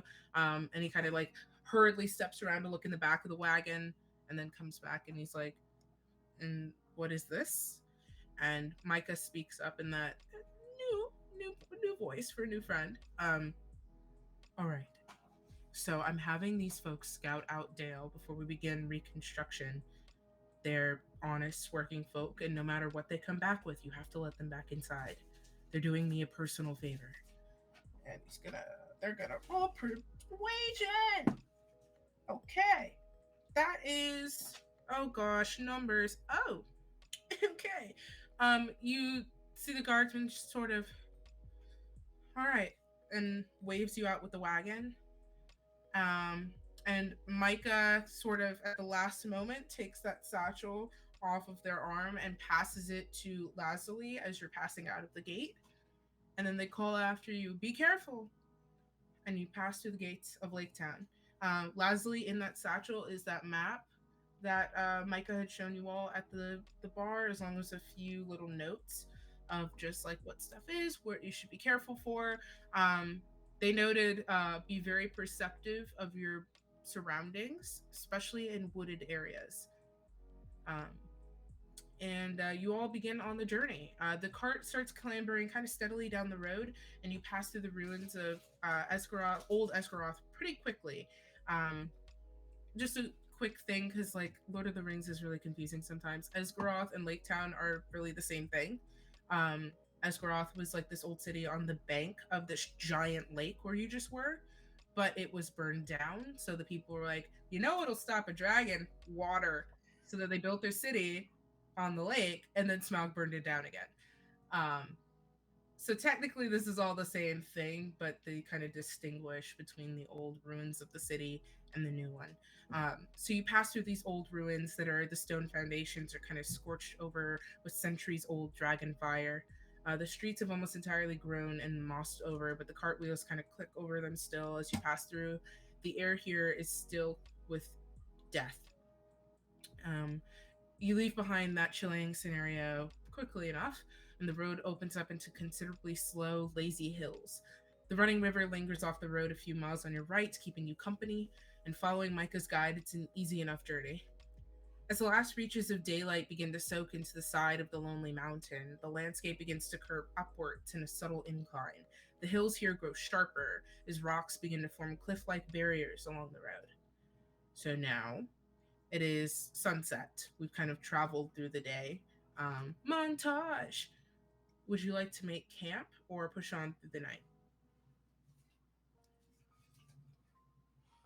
Anyone else know how to drive? I think Bear's the one driving. Bear's the one with driving Yeah. with the driver's license. What Wait, you time need a is it at license this for one of point? these things? Bear's the gay with the license. It is probably like approaching 6-7 o'clock. Like the sun has not fully set, but you can see it's starting to. It's just a little bit darker here because you're heading directly towards the mountain, and it's kind of starting to obscure the sun. Got it.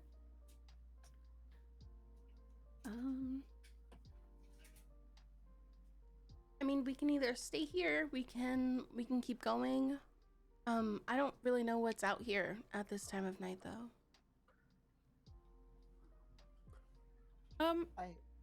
Go ahead. No, you first. No, please.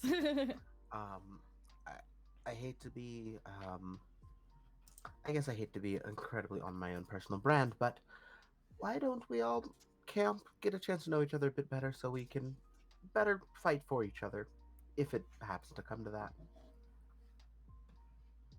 But that's just how I feel. Okay. I don't mind either way. You see Cass, as I'm assuming the wagon, the cart begins to slow down. Even just we have made a decision, but starting to slow down just to figure out that decision. He literally just hops out the cart. Okay.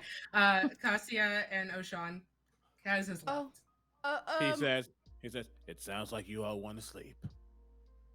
Okay, I guess we're sleeping. I don't sleep. I'm an elf. But I'll keep watch, I guess. Cassia's gonna say it. She like starts to get out of the moving vehicle.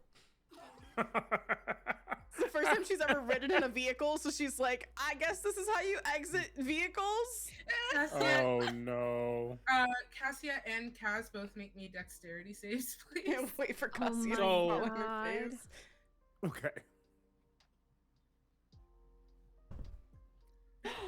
Are you fucking kidding me? Oh no. Besties, that's a fucking 20. That's That's a a 20. I'm But so proud. same though. Yes! Let's Let's go! Okay, so you see, Cassia, you see Kaz just effortlessly kind of do a low hunch, jump out of the cart like it's nothing, land flat on their feet, not even really having to take steps to catch themselves, like they just land with this heavy impact and turn around like we're sleeping. And Can I add to that just a little bit? Yeah. You would notice it's almost like a steam coming off of the middle of his back. For some reason, just ever so slightly, as he kind of like he lands. It's heavy, but it's also light at the same time, as if like he could have like made this a lot more easier. I mean, it doesn't get more easier than this, but it seemed like he was never going to fall. Nice. And then Cassia, you've never done this before, so you're like, No. I guess this is how they do it here. And you first try. Also, you have to like kind of take a step, which is kind of like but you're good. Leslie, Bear, O'Shawn, the cart kind of rumbles, and then Bear, I assume you're stopping, right? Yeah. Yeah. I mean, like when everyone else jumps out and they look so cool, I kind of want to do it too, but that's probably not a good idea. So I guess I'll stop the cart. Just have the image of Bear jumping out of a moving car. I think Bear would just do the driver. like throw themselves sideways. Right? Bear being the driver roll. jumping out of a moving cart. Exactly. Yeah, that's what I just got. The cart comes to a stop, and Leslie, Bear, you're able to get off. So all of you there's this like, so the ground here is turning into these inclines, right? These hills are growing longer and higher, and rock is starting to kind of jut out of them. And you've reached an area in the road where one of these hills has like a recess into it, not necessarily like a cave, but the natural rock coming out of the top of this hill forms there's like a small alcove that's enough for you to kind of parallel park the cart, just like beep beep beep, and then you can easily enough set up camp. Is anyone taking watch, and if so, who? I mean, I'll take watch, or Kaz can take watch. Either way. Yeah, but he definitely would. He'd be the first one just to make sure. Okay. I mean, they could do it together, but just to make sure as the road's going down, no one's like coming up and seeing people on the side of the road. Well, not even on the side, but still easy pickings. So Okay. he's watching. You both take up pretty good positions as Bear, O'Shawn, words, and Leslie. My brain just did like a Windows shutdown for a second.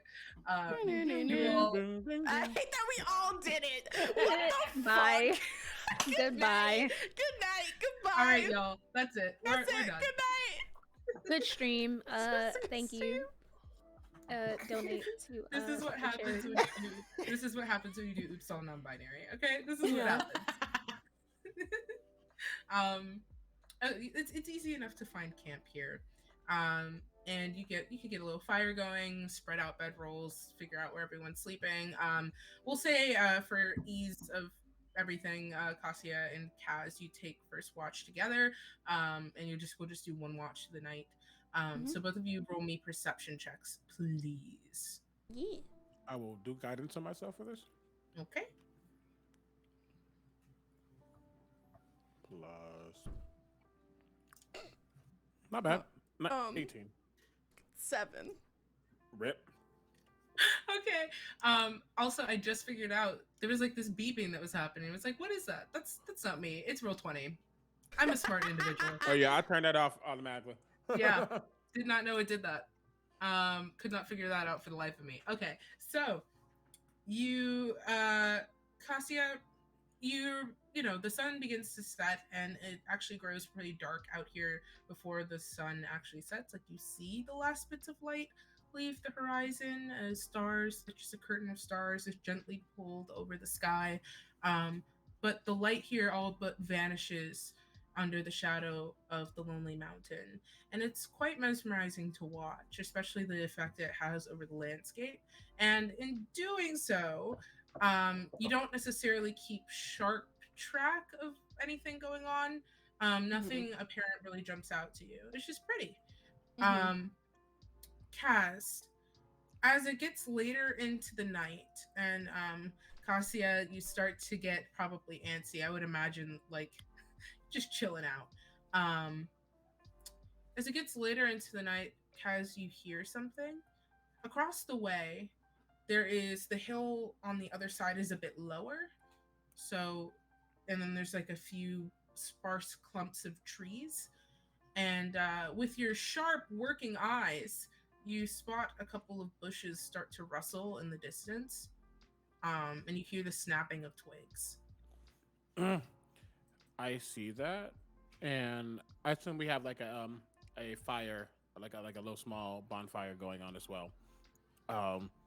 I kind of just stare for a second before I look over at Cassia. Can you see in the dark? I can. Good. The fire goes out. Okay.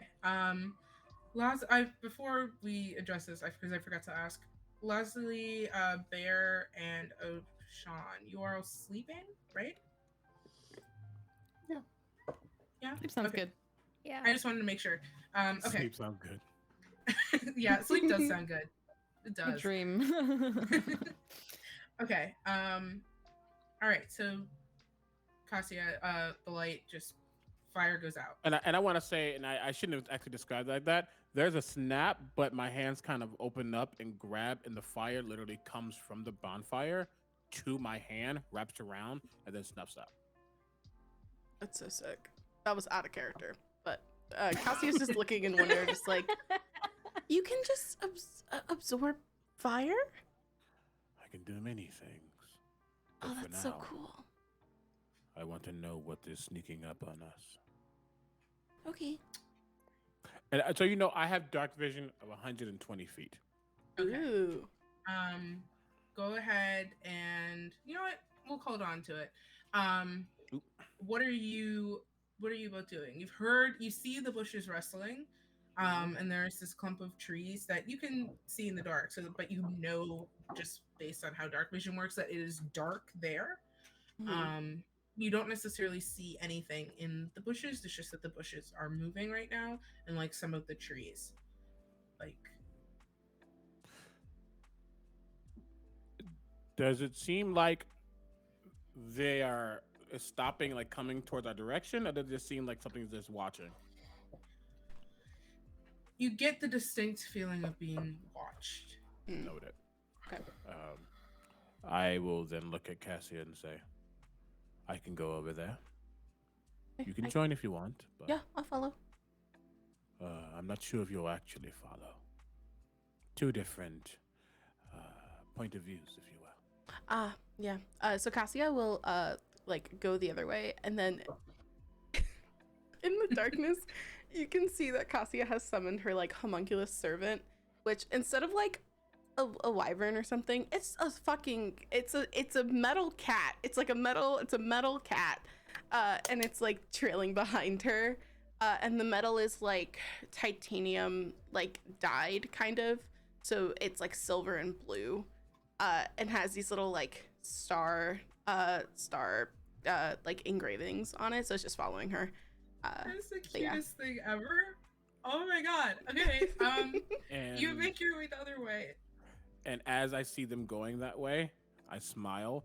And as I start to go the other way, I speak something in infernal as that steam goes on my back one more time before two fiery wings come out, and they kind of sit in a more leathery, fleshy way. The steam's still coming out for a second as I fly up diagonally to look Okay. down to see what it might be. Okay, so we're gonna follow Cassia first. As you come around the side of this hill, and Kaz, you're kind of going up in diagonal, so there's like a flanking sort of happening. You do the wrestling kind of like comes to a stop, and you roll me another perception check.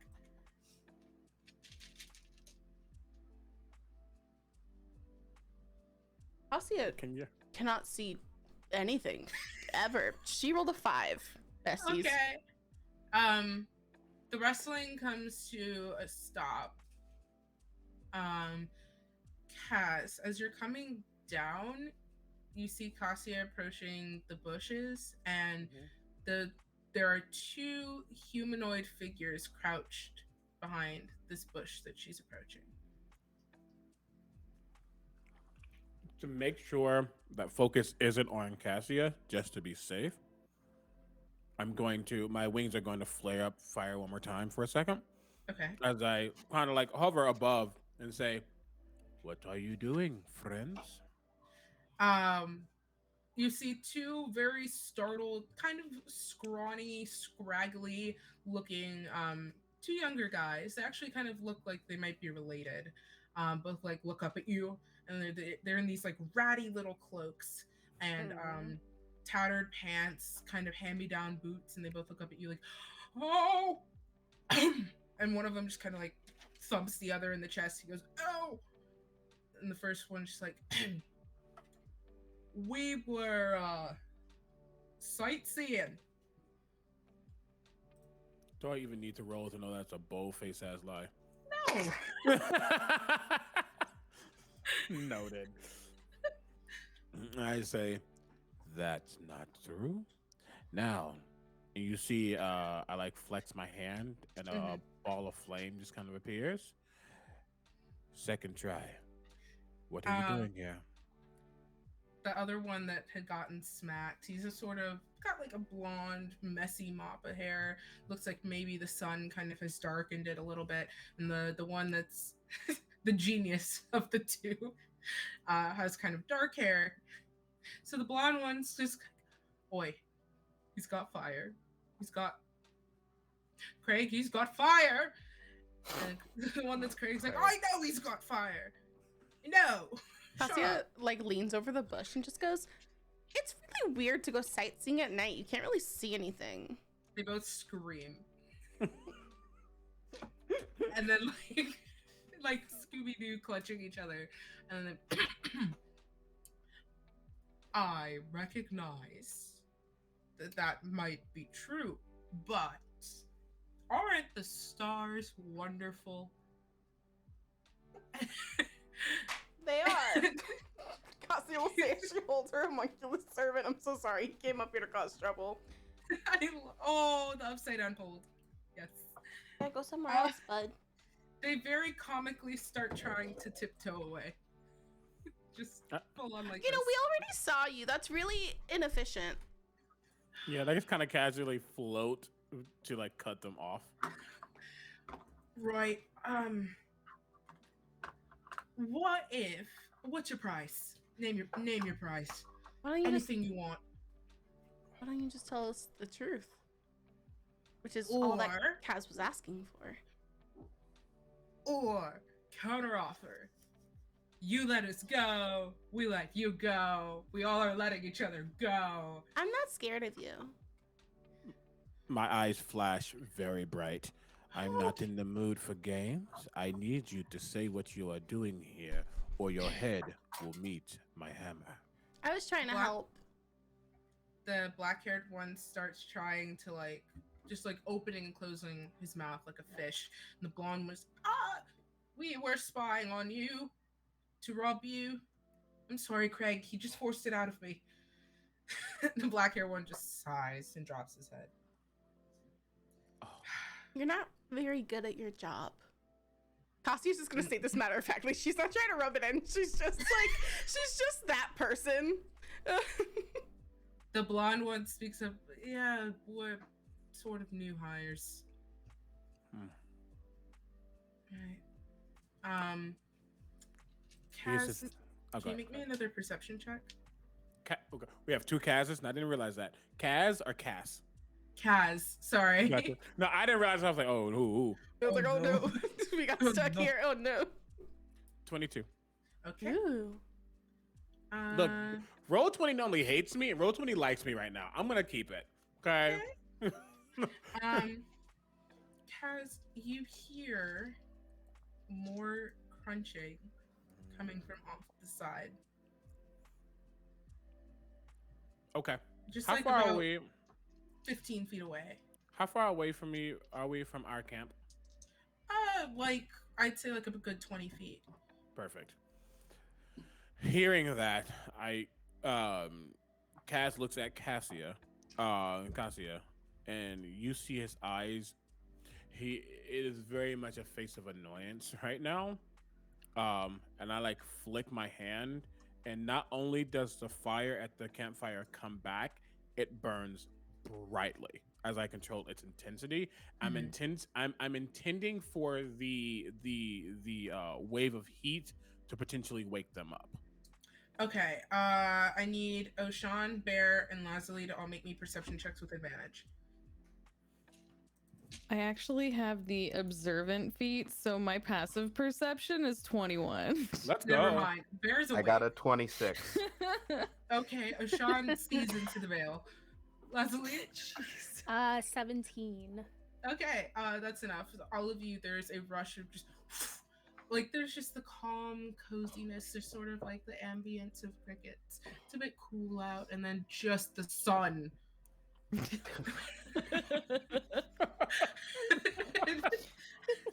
And a very loud just whoosh as you all are awoken by the flaring of the campfire. What's happening? Who ordered I a just got to sun? sleep. Who turned the sun on? That's rude. Are Kaz, you it all seems good your out attempt there? is good. Wait, can you repeat that? I'm sorry, I didn't hear it. Kaz, it seems your attempt worked. you did it. I mean, and with the observant, you see Kaz in the air with leathery, flamey wings. Oh.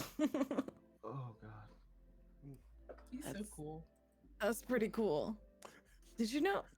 Like, turn to the other two. Did you know? I don't CB know your saying this names to yet. be like, hey, he's over here. Y'all, oh my God, that is great. That's so Yes. cool. Give us more. This energy He's is so everything. cool. Seemed like he Oh was my showing God. off. That's what he woke us up for, right? Oh my Is god. he, like, Imagine. literally on fire? Like, Yeah.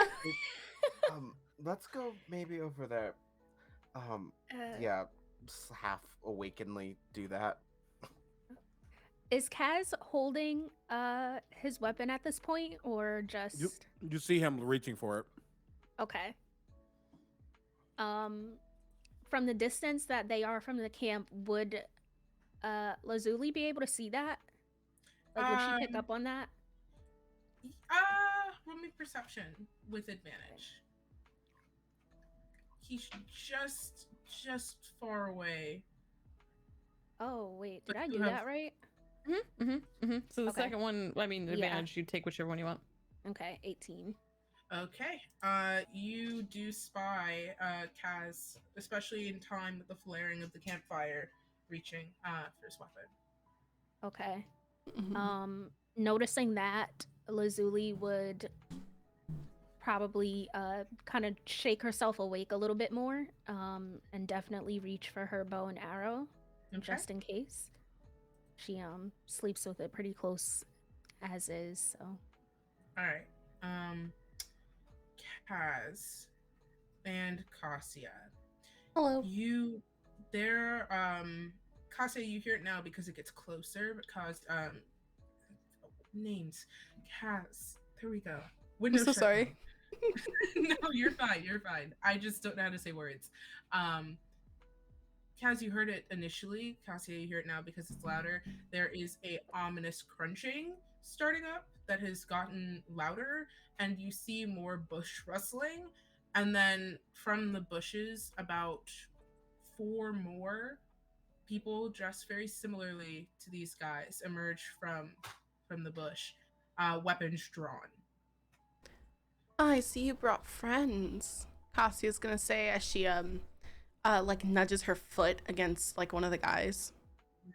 Ah, the blonde one speaks up like, we didn't bring them. Friends is a strong what? Guys, we said we had this handled. No, you just hear like a shout, just shut up from one of the guys in the back. And you've got this angry mob staring you down. What do we want to do, folks? I mean, Kaz looks at the two, looks at Cassia, notice that the other ones did get up, and then looks at the other group and say, "You don't know what and who you just stumbled upon."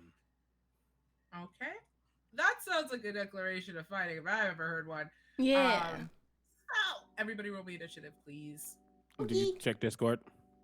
Oh, Yeah, can we take a no, break before we fight? Yep. Yes, absolutely. Oh my god, if I could read. Yes, take a break before we and we'll fight. come back. Besties, this is a great time to get some water, stretch your legs, take your meds. If you have to, eat a snack. We'll be back in about 5-ish minutes. Do exclamation point Pride December, donate in chat, and we will return shortly. Have fun, bye!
Besties, We have returned. we've returned.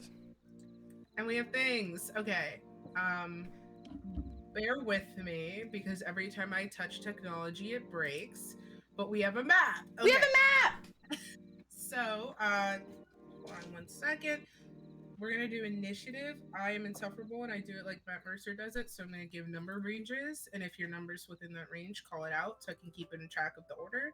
So, do we have any 25 to 20s? Oh, I never rolled. Hold on. Please hold. I have a cat up here who is making Understandable. my life difficult. Hold on. I also did You know, not roll, distracts. please forgive. Distracts. Roll 20 gives, roll 20 take us away. Okay, hold on. This is just Oh, when you no. hyped it up and said I'll keep it too. Okay, I have mine. Okay, I'm good. Okay, do we have any 25 to 20s? 20 to 15? 17 right here. 17 also. Team Hobbit, let's go. Team Hobbit. Okay. I love that for us. We have Sean and then Bear. Okay. Oh god, number ranges. 15 to 10. Got 13. Okay. As we and just 10 to 0. I have 8. Okay. 4. Oh, I love that for you, bestie. It's great. And Kaz at a hearty 4. Okay, that's my turn. Hey, that's 4 decapitated heads I'm gonna have soon. Yeah, let's go. You have a Sure. hammer. Oh, that's fun. Okay. So that's a okay. All right. I'm old school, so I do all my stuff handwritten because I'm old. Okay. Cool. All right. So top of the order is actually our 2 buffoons here. So first off, this one right here. The one right in front of Kaz. I don't know why Roll20 hates me so. You did it. Kaz, You pinged. I did it? Yeah, I saw Oh it. my god, that's so cool. Kaz, this one directly in front of you Mhm. is going to kind of seeing people come to his aid, gets a little bit emboldened, and is going to attempt to lash at you with Okay. a mace. Just so it's known, I'm 5 feet up. He probably can still hit, but I am 5 feet He's up. gonna I am jump. flying. He has no dignity. That's valid. That's valid. Cool. This man takes his mace and does a little leap to try and hit you, but he never quite gets his arm forward. Arm just comes right back down as he falls on the ground, barely keeps his footing. And seeing how he's just embarrassed himself, he's going to just kind of back up a little bit. Is he gonna take an opportunity attack? You can. Yeah, he looks at it and goes, all you had to do was run away. And it comes around his head and attempts to just hit him right in the shoulder. Go for it. I'm not gonna try to destroy him just yet.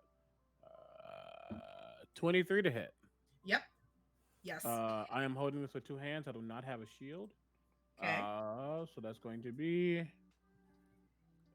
Oh, wow. First of all, I did it on D&D Beyond, and I really want to keep it, but I'm sad now. Oh, okay. I forgot I got it like that. Oh, yeah, that's worse. Yeah, that's way worse. 7 points of damage. It was max Okay. damage in D&D Beyond.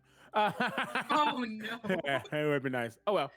You so you kind of bring it around and crack the hammer into his shoulder, and he reels back and kind of cries out in pain, and that definitely is going to hurt.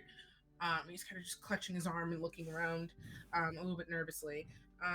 Okay, next up is his twin buffoon.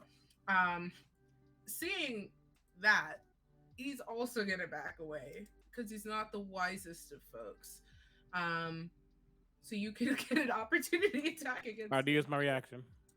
Oh yeah, that's right. Okay, he scoots all the way back here with this bro. Not even gonna try.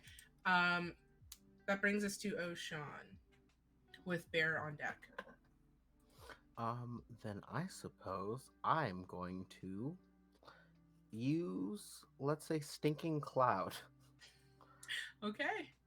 So I'm gonna need Constitution saves. We're gonna put you. So what we'll do, because I'm pretty sure Stinking Cloud requires direct line of sight, right? Yeah, I'm gonna They are aim sort for of up at the on this this. crew. Oh, this crew down here. Okay, perfect. Yes. Okay. So what is it? Constitution. Yep. Okay. Cool. Sick. I believe it's at the start of their turn, correct? Let me double check.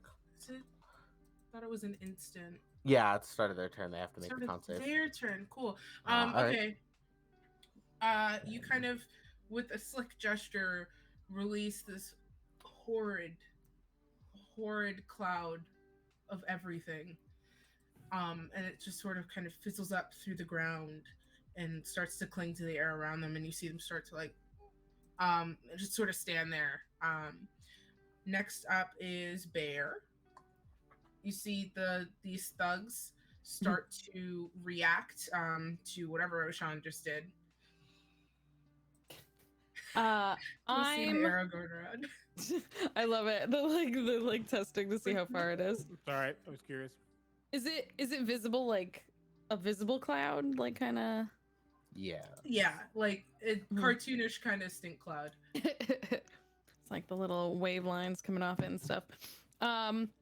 Okay, if I look into that group of stinky babies, do any of them look like they're wearing like metal armor? Yes. There's a lady back here who's got like half plate, but it's like really bad. Like it's dinged in places and kind of torn up, but she's got half plate. And this fellow right here has chainmail. Okay. Be like any mini miny mo and like cast heat metal on the dude. God, okay. I also have heat metal, so I'm very excited. Such a fun Oh spell. my god. So we're cooking people. We're just cooking by the Let book. me. It's not. Well, hey, don't like. You have the option to take it off. You just gotta spend the next minute it takes to doff your armor. It's not fast. It's not a fast process. It's not. So you can go ahead and roll 2d8. It's I rolled it, so it's a DC 14 Constitution save on their part. Cool. 1, 2. Oh, I need one more. 1. Oh, okay. So why did I roll 4? I only needed 2. This is why I need medication. So this guy here just starts like kind of looks down at himself, and you see the chains that he's wearing start to glow and flicker a little bit yellow, and then a slow gradual like warming to orange and then bright red, and he starts screaming, and he's not the brightest cookie in the jar, and starts trying to take it with his bare hands, and then keeps going like ow. The woman, however, senses what's going on as she sees her half plate begin to heat up, and she kind of grits her teeth and starts going for the buckles on it. I think I can only do unless I cast is it one target? higher. I think it's one. Are you casting it higher, or are you sticking low? Manufactured object. I think I can only do it. It's a manufactured metal object that you can see within range. Okay, so the gentleman. I'll just do the gentleman for now. And no, if I do it higher level, I just do more damage. So I did 8 fire damage for the while he's wearing it right now. He gets a good old ouchie. Yeah. And then I'm just use my bonus action to like take out my I basically have like, all hobbits gotta have a good walking stick, so I take out my like big ol' hobbit walking stick, and I'm gonna cast Shillelagh on it, and if anyone comes close, they're gonna get bopped. Nice, we love a good bop. Okay, so that is okay. Silk. Next it's Leslie. Hello, hi, that's me. Hello. Okay. Bear with me because Yeah, you do have Bear with you. oh true, right? Hey Bear, how's it I'm going? so, I'm so, thank you. Bye. I'll be here all week. Maybe Okay. not after This. this. Not after this. Jude's gonna be like, you're done. You're done. Go ahead and log off for me. Okay. I want to attempt an attack on this dude with the top hat because he looks like a clown and he looks very attackable. Okay. So So, have my- are you just taking aim with your bow? yeah. All right. You do also have, just so you know, you have a multi attack, so you can attack twice. Oh shit, how do I do that in roll 20? You just roll. You two just roll your rolls. attack twice. Okay, sorry. It's different. You're fine. Yeah, you're good. The We're program that I learning. use, so I'm baby. I'm No, you're running this and learning. I We're don't good, know how to baby. use this. You're totally What? fine. Disgusting. Disgusting. Disgusting. Okay, so so we have an 8 and numbers. You have an 8 and a This is really 23 to hit. Oh my god, that is what that means. Okay. Yep. Well, the first one unfortunately does not hit. So you from your quiver with death speed pluck 2 arrows and then loose them. 1, 2. The first one fires and kind of just skips off of the chainmail of that gentleman. The arrowhead is not quite small enough to pierce through the chains. The other one, however, strikes true in his leg and sticks fast. And you see like the shaft of it just kind of wobble a little bit. And he goes, ah! As he turns from burning himself on the chainmail to trying to foolishly yank this arrow out of his leg. Okay, that's your action. Do you have any bonus actions or movement you want to take? Did you do damage? Yeah, you gotta roll damage. Oh my god, thank you. Oh You god, should- you how do I should- do that? It's right next Just to it. No, it's not. It was attacking at advantage for some reason. No, if you I'm said- in on the sheet. Sorry. Oh, sorry. Yes, you're correct. So you also should be able to just click the longbow word, and it should actually roll Mhm. damage Oh. for you. Yeah. Wait, So hold up. where you already rolled, where it says Yeah. 21 plus 2, just underneath at the bottom center, it says longbow. If you click that Oh, longbow, okay. Got it'll it. bop open a hit. I'm learning There you so go. much. Yeah. Yeah. Thank you. All right. And 8 piercing damage. Nice. Okay. This clown is starting not to look too This great. clown. This clown. What is this clown doing in the forest? Maybe He's it's a lost. circus. The circus could be anywhere. The real circus is the friends we ate along the way. Next up is Cassia.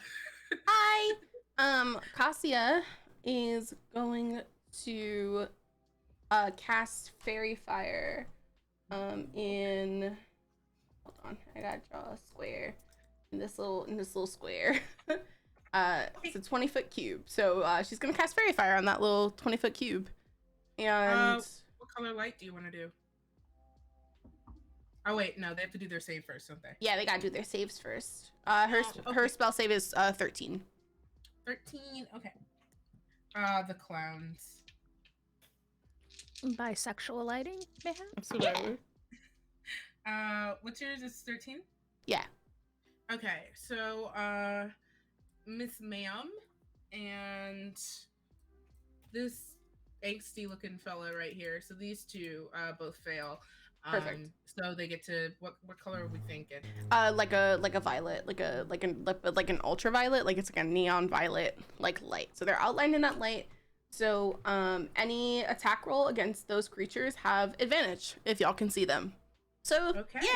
yay! With Cassia's bonus action, Cassia is going to have her homunculus channel magic on its turn because it goes on my turn, which means that it can deliver a spell that I cast that has range of touch. Okay.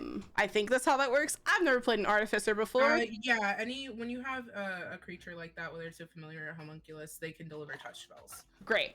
So my cat, whose name is, I haven't named him yet. Come back to me. Okay, the people are waiting. I know the people really want to know, and I'm so sorry that I don't have an answer for you. So I'm going to this man right here. I'm gonna have my cat fly over to this man. And do I even have anything that I can do with touch? No, I can't. Never mind. Yeah. Never mind. He doesn't do anything on my turn. We're good. Okay. You're prepared. That's what matters. Yeah, he's with me, and that's fine. Okay. Kaz, you're up. Oh, I actually go before the merry crew down here. Cool. Yes. They're all Um, bad. cool. And as a note, I believe the stinking cloud is heavily obscured, so I don't even notice that they're like even still mostly there. I know they're there, but I don't really see much. You don't see much, yeah. Yeah. So I just look over at thing 1 and thing 2, and I politely say, "Who's first?" They both look at each other, and then they kind of turn away from you a little bit, and you just hear like, "You should go. No, you should go. Like, I don't need what. You should go. I'm older." And then they go, "Okay, rock paper scissors." And then the darker haired one just kind of spins and throws his blonde brother in front and goes, "Him. He's first. Noted. He's hefty." And I come down and land, but as I land, there is a almost eruption of flame and magma that comes over me for a second as I grow in size using my giant's might. I'm officially yeah, let's have fun. Oh, I can't click on myself. What happened? No. Can I You can't get click you on rights? yourself? Hold on. One No. second. It just went away. Nope, hold on. I got you. No worries. We need an adult. We need an adult. It's me. I'm the adult. All right, you're good now. Thank you. Mm-hmm. Now the Wow. question is, can you casually make me a size larger? Yeah. Here you go. Perfect. As I just step forward and say, "That's better," and that's my bonus action. And then I have my hammer in my hand, and I look at the blonde one, come around, and hit the one with black hair. Okay. Go ahead and roll to hit. First attack. Does a 14 hit? That's pretty low for me. I believe it does. 1 second. Got my windows all mixed up. Yes. Yes, it Okay. does. Great. So firstly, damage is 10 points of bludgeoning plus 4. Okay. On top of that, as I strike them, where are you at? As I strike them, there's almost like these fiery chains that come. Because I should describe it. My what is this thing called? My weapon has like this. It almost looks like a pole, but it has like these ringlets going around, and these ringlets kind of come off, and they attempt to encircle the person in black with the black hair using my fire rune. As I invoke my fiery shackles, they're gonna automatically take 7 points of fire damage, and they Both need of to them? no, just him. Just him. Okay. Yeah, and he needs to make a strength saving throw. Okay. So, the initial hit, boom, kind of cracks him in the gut, and he kind of like stumbles back, and he's just this horrible wheezing rattle trying to catch his breath. And then he looks up at you with wide eyes as the ringlets encircle him, and just his arms are just to his body, and you just hear this sort of like just this hiss that starts to increase in volume as it starts to burn through armor and touch flesh. And that's a strength save. Yep. It's a 13. Oh, meets beats. Yep. So good. And he goes, Okay. "You have strength. Not good enough." And I'm going to hit him a second time with my second attack. All right. Do we have a reroll? We have Yes, we have a table inspo. Yeah. Yeah, that was a nat 1. Yeah, take it. It's fine. Okay. I'm gonna ask. We have an inspo. Are we inspoing? It didn't help much. It's only a 10 now instead of a 9. no. Unfortunately, that's not gonna hit. You bring your weapon around for that second strike, and he just kind of and clenching out of fear manages just to slide back. You like whiff the tip of his nose as you slam the hammer down, and it craters the earth. Okay, next up are the clowns. So Is it? I'm mad. Action surge. all right, let's do it. I don't miss. You don't miss. I don't miss. That's a natural 20. Holy shit! Okay. Let's fucking Damn. go. Go ahead and roll What- damage. What are your rules for nat 20s? For people do well- it differently, so I want to know what you do. You can roll double dice. We'll just do it. Roll. Like that. Okay, let's do this. I'm gonna do it like this. I'm gonna make it easy. It's always more fun. 1d10. I mean, that becomes 2d10 plus 2d. Oh no! Oh gosh! Yes, no, yes, this is correct. Plus 2d6 plus. So many numbers. Yep. It surely is. Plus. Does this happen again? No. Okay, no, yes, that's it. This is it. This is it. This is Okay. it. Okay. 14 damage. Nope, 14. 19 points of damage for that attack. Okay. Hammer comes down, just whiffs him, and just as he goes, you bring the hammer using your weight and leverage. Oh god, I unplugged my headphones. You use your weight to leverage the hammer handle back up, slam him in the underside of the jaw, and he falls to the ground unmoving. That's and the last attack, since it's an extra surge, I get both my attacks. I'm just gonna take it on the last one and now be done. okay. 16 to hit, Yeah, that's gonna hit. and that's going to be 12 points of bludgeoning damage. Okay. So you the hammer flips up and catches the dark-haired one under the chin, and he just kind of and you see the light kind of just leave his eyes as his eyes roll back in his head, hits the ground, and you kind of get to turn with this toothy grin and bring the hammer swinging around sideways. It collides into the side of the blonde one, and actually it moves him a couple feet with the force of the impact. It's just this deafening, almost like poof, on the impact. Okay. Cool. And that's your turn? Yeah, that's my turn. Okay, now it's the clown's turn. So they need to save against the stink. Stinky Yana. Not this. Oh wow. What's the DC again, Oshan? 14.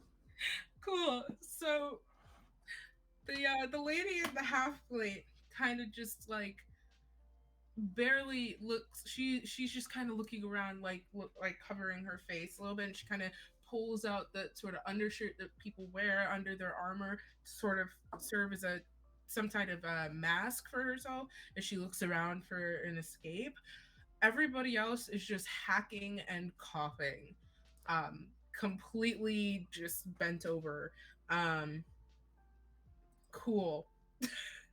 That's So, they lost their action. Everyone who missed that. So she is going to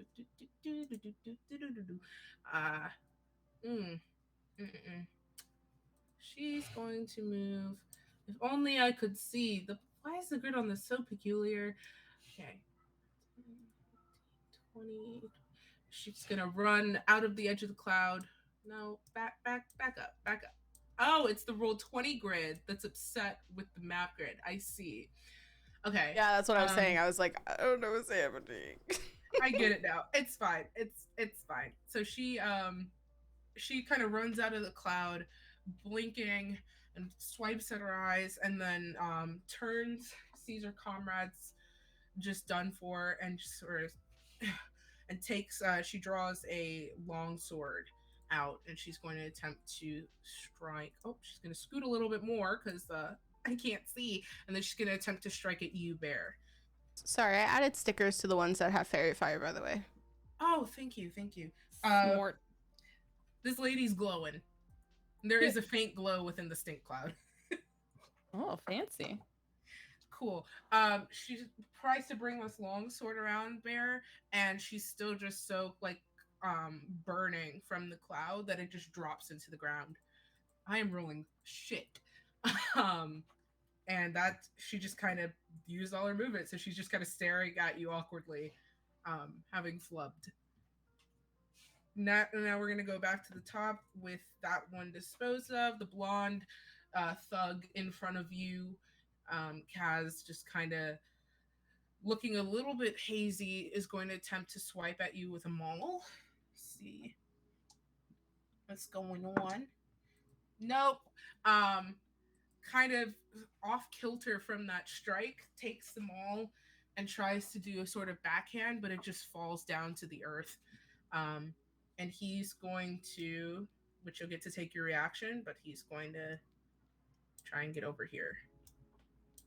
Oh, that's okay. As he begins to move, my eyes flash and I speak these words in a mix of primordial and infernal, just lots of fiery and darkness. As he needs to make a wisdom saving throw. Oh, he's not good at that. He's not good at anything. Oh. You don't Well, say I'll that. be damned. You don't say that. Well, I'll be damned. Well, it's kind of funny. I wish you could see what's going on over here. It's a 16. Of course, you save against everything I need you not to save against. That's fine. Nothing happens. Nothing happens. Okay. I mean, he kind of looks at you. He looks at you in deep fear, but no effect takes hold. Tartar sauce. Both of my rune effects. No. Is he gonna do anything else? And nope. Okay. So next up is O'Shawn. Alrighty. Do I have anything special? Not really. So I might actually just try to spend an action trying to convince everyone in the Sting Cloud to leave. Okay. So I'm just going to try to make a persuasion roller. Whatever would work best, I guess. You're just looking to shout out to them and see if you can get them to run. Okay, sure. Go ahead and do persuasion and let me know what you say.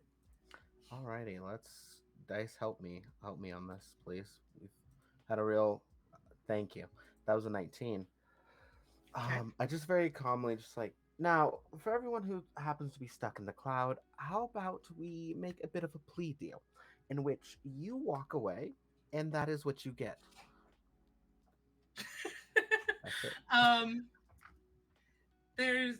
You still hear vigorous coughing, and there's just a faint light kind of thrashing around in there as the one fella who's been outlined in purple is kind of trying to find his bearings, and you see this guy right here. So Cassia, you see the light that you've created kind of recede as this guy kind of backs up. This one as well, you see them emerge out of the edge of this cloud, just kind of leaning. This one looking rather rugged, or a top hat clown. You see them both kind of recede. And I'm gonna go ahead and take that off of their turn later. Okay. You want to do anything else? Nope, I'm good. Okay. Next up, Eoz Bear. That was really good. That was really smart. So because that happened, because they left, I'll be nice and I won't use my bonus action to reburn that guy. Because he's leaving and he made the right decision. We want to reward good decision making. We do. So, but this lady did try and hit me. She did try and hit you. I did cast Shillelagh on my quarterstaff. Are you gonna boot back? So I think I just need to do a little boot back. Like, it's just a little one. I'm just encouraging her to also go. Okay. Like, this is not going bonk. well for you. You really ought to go. Like, they made a really good point. Smack. Like, and try and hit them. So when I use Shillelagh, I get to use my spell casting because I'm not very strong. So I get to use my spell casting modifier instead to try and hit, and I get to If I hit, I get to add a little bit more damage. So let's do this plus proficiency. It'll be d20 plus 6. Let me roll d20. Did we get a nat 20? It's a nat 20! Let's go. Let's go. Okay. Oh no, I didn't mean. Go ahead and roll damage. I'm just gonna go ahead and communicate that I want this, even if I accidentally roll really well, I want this to be non-fatal damage. That's fine. Okay. Because I'm just trying to, like, maybe bop her on her ass and get her to go. Like, sneak away, lady pants. Get out of here. That is 14 damage, I think. Oh, okay. You're like, I'll just give her a little encouraging tap, and then you slam the shillelagh into her torso, just right at the hip, and she kind of like yells on pain, lets go of the long sword handle where it's embedded in the ground, and looks kind of like clutches where you hit, and just like and spits at the ground at your feet. Sorry, that was an accident, but you should really leave. I might have to do it again. Not that I might have to do it again. Okay. I love Bear so much. Anything else on your turn?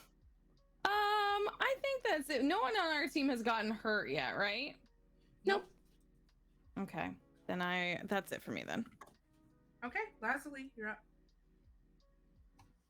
Hi.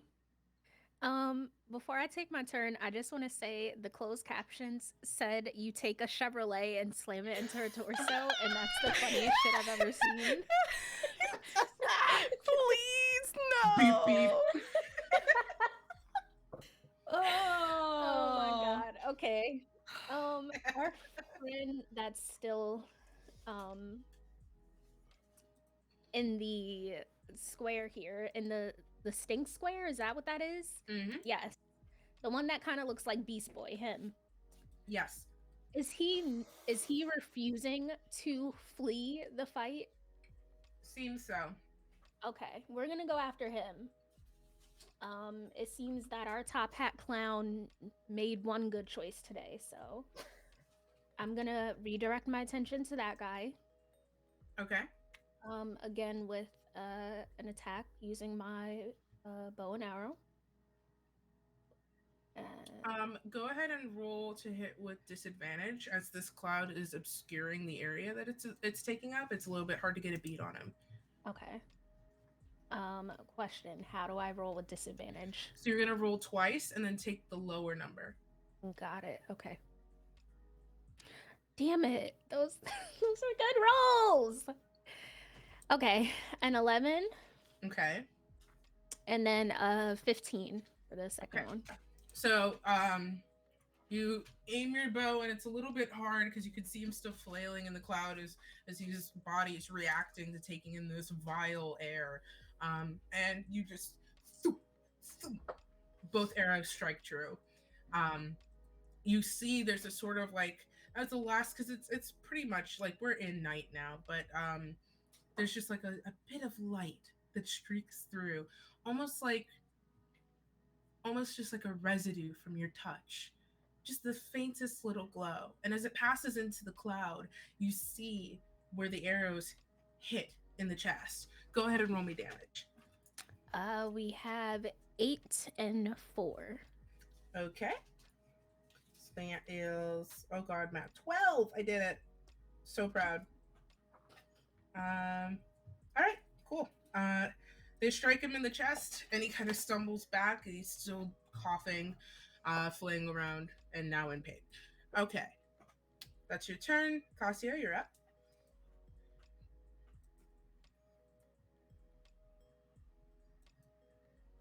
You muted. Thank you. I think Cassia's gonna see this clown leaving, and kind of like pursue them a little bit, and just kind of go, "Are you done, or are you gonna fight?" And He she kind of like calls that out to the guy. he's kind of limping away, and he looks at you. Stay away from me. Okay, cool. She'll say, and then she'll take the remainder of her movement and like pivot her attention to the guy who's obviously not leaving. Okay. And so she'll look at him and she'll go, "All right," and she's gonna cast Melf's acid arrow at this Okay. man. Alright. Let me see. I'll roll it twice and I'll roll disadvantage because I don't think I can see. Yeah, there's unfortunately this area is heavily obscured by the stinky. Yes, cloud. okay. 1, 2. I got an 11. Okay. You kind of conjure between your fingers this dripping, not necessarily physical, but magical energy.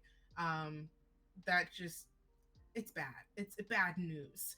You kind of like, almost like a javelin throw, just kind of like get your bearings and then let it fly.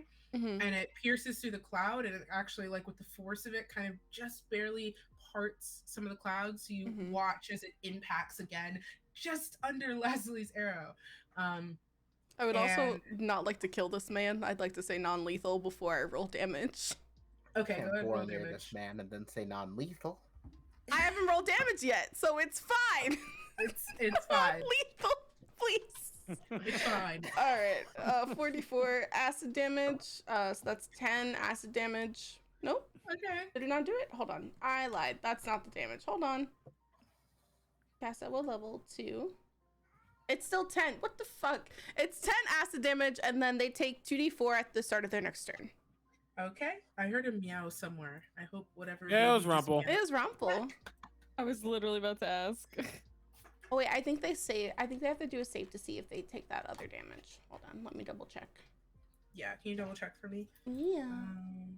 Okay. That's a 10. Okay. No, they don't have to save. I just hit them. Cool. Oops. All right. Not oops. As you make impact, you see there's almost just like you see for the second that this cloud not necessarily parts, but just sort of reacts to the influx of force, clutching his torso, and there's just purple just drip, drip, drip down onto the ground. And Bestie is not looking good. Yeah, and if you're, Yes. I think the only person who can actually see Cassia right now is Kaz. You can see that her hand has started turning like a navy blue, where she casts magic, and there are these little like freckles of like stars, and so like half of her hand is kind of. It's like if she like took her hand and dipped it in like a bucket of some of paint. That's what it looks like when she starts casting magic. Noted. I like her. And you hit our friend, one of the other one, correct? This one, I had the clown in the Oh, cloud. you hit the clown. And Yeah, cloud, because this okay. clown said he was leaving. So Cloud. He's leaving. Clowned. Because they got clowned on. Okay, that's fine. He's leaving. To be fair, no. To be clear, the ones that have made it over by the tree. They just used I'm just saying they used their movement earlier, so that Ocean got the effect of the persuasion. This fella's being a stubborn little stink. The one that's in here is being stubborn. Yes. oh, is this one You would also have being seen- stubborn? Or is this one leaving? No, these two retreated out of the cloud Okay. upon Oshan's request. This one was like, no, I'm Yeah, gonna okay. be a stick. Okay. Cool. I will fly up a little bit and fly over Cassia and look down at this mess of magic and stinkiness. And I'll say, And then the question is also, could I tell that Cassia was holding back as far as not trying to kill this person? Roll insight. That I shall do. 11. Hard to tell. I mean, yes and no. Cassia is very flighty and very indecisive as well. So like, you can kill him. She's not gonna be mad. She's just gonna be like, well, that's not what I would have done. You did just Valid. see her use what time she could have spent attacking, just asking the guy what he's doing, and then walk away. There's a lot going on with Cassia right now. That's fine. I just kind of smile as my arms begin to glow, both sides. It actually almost starts from my wings and comes down. And I just casually hold my hands out and go, burning hands. Okay. I am seeking to cook them alive. Damn. They Okay. need to make a dexterity saving throw. The fella in the cloud, right? Yep. Okay. That's a 19. You always save against My everything I'm God. doing. I need you to know But then this. I don't hit anything. That's the fun part. That's He okay. just refuses to die. Wow, that was horrible. Horrible roll. So they take 3 points of fire damage. All of that to take 3 points of fire damage. Okay. You know what? I thought it was cool. You know what? That's valid. I appreciate you thinking it's cool. You get cool points. You just don't get to kill them. Yes. I don't get to kill them yet.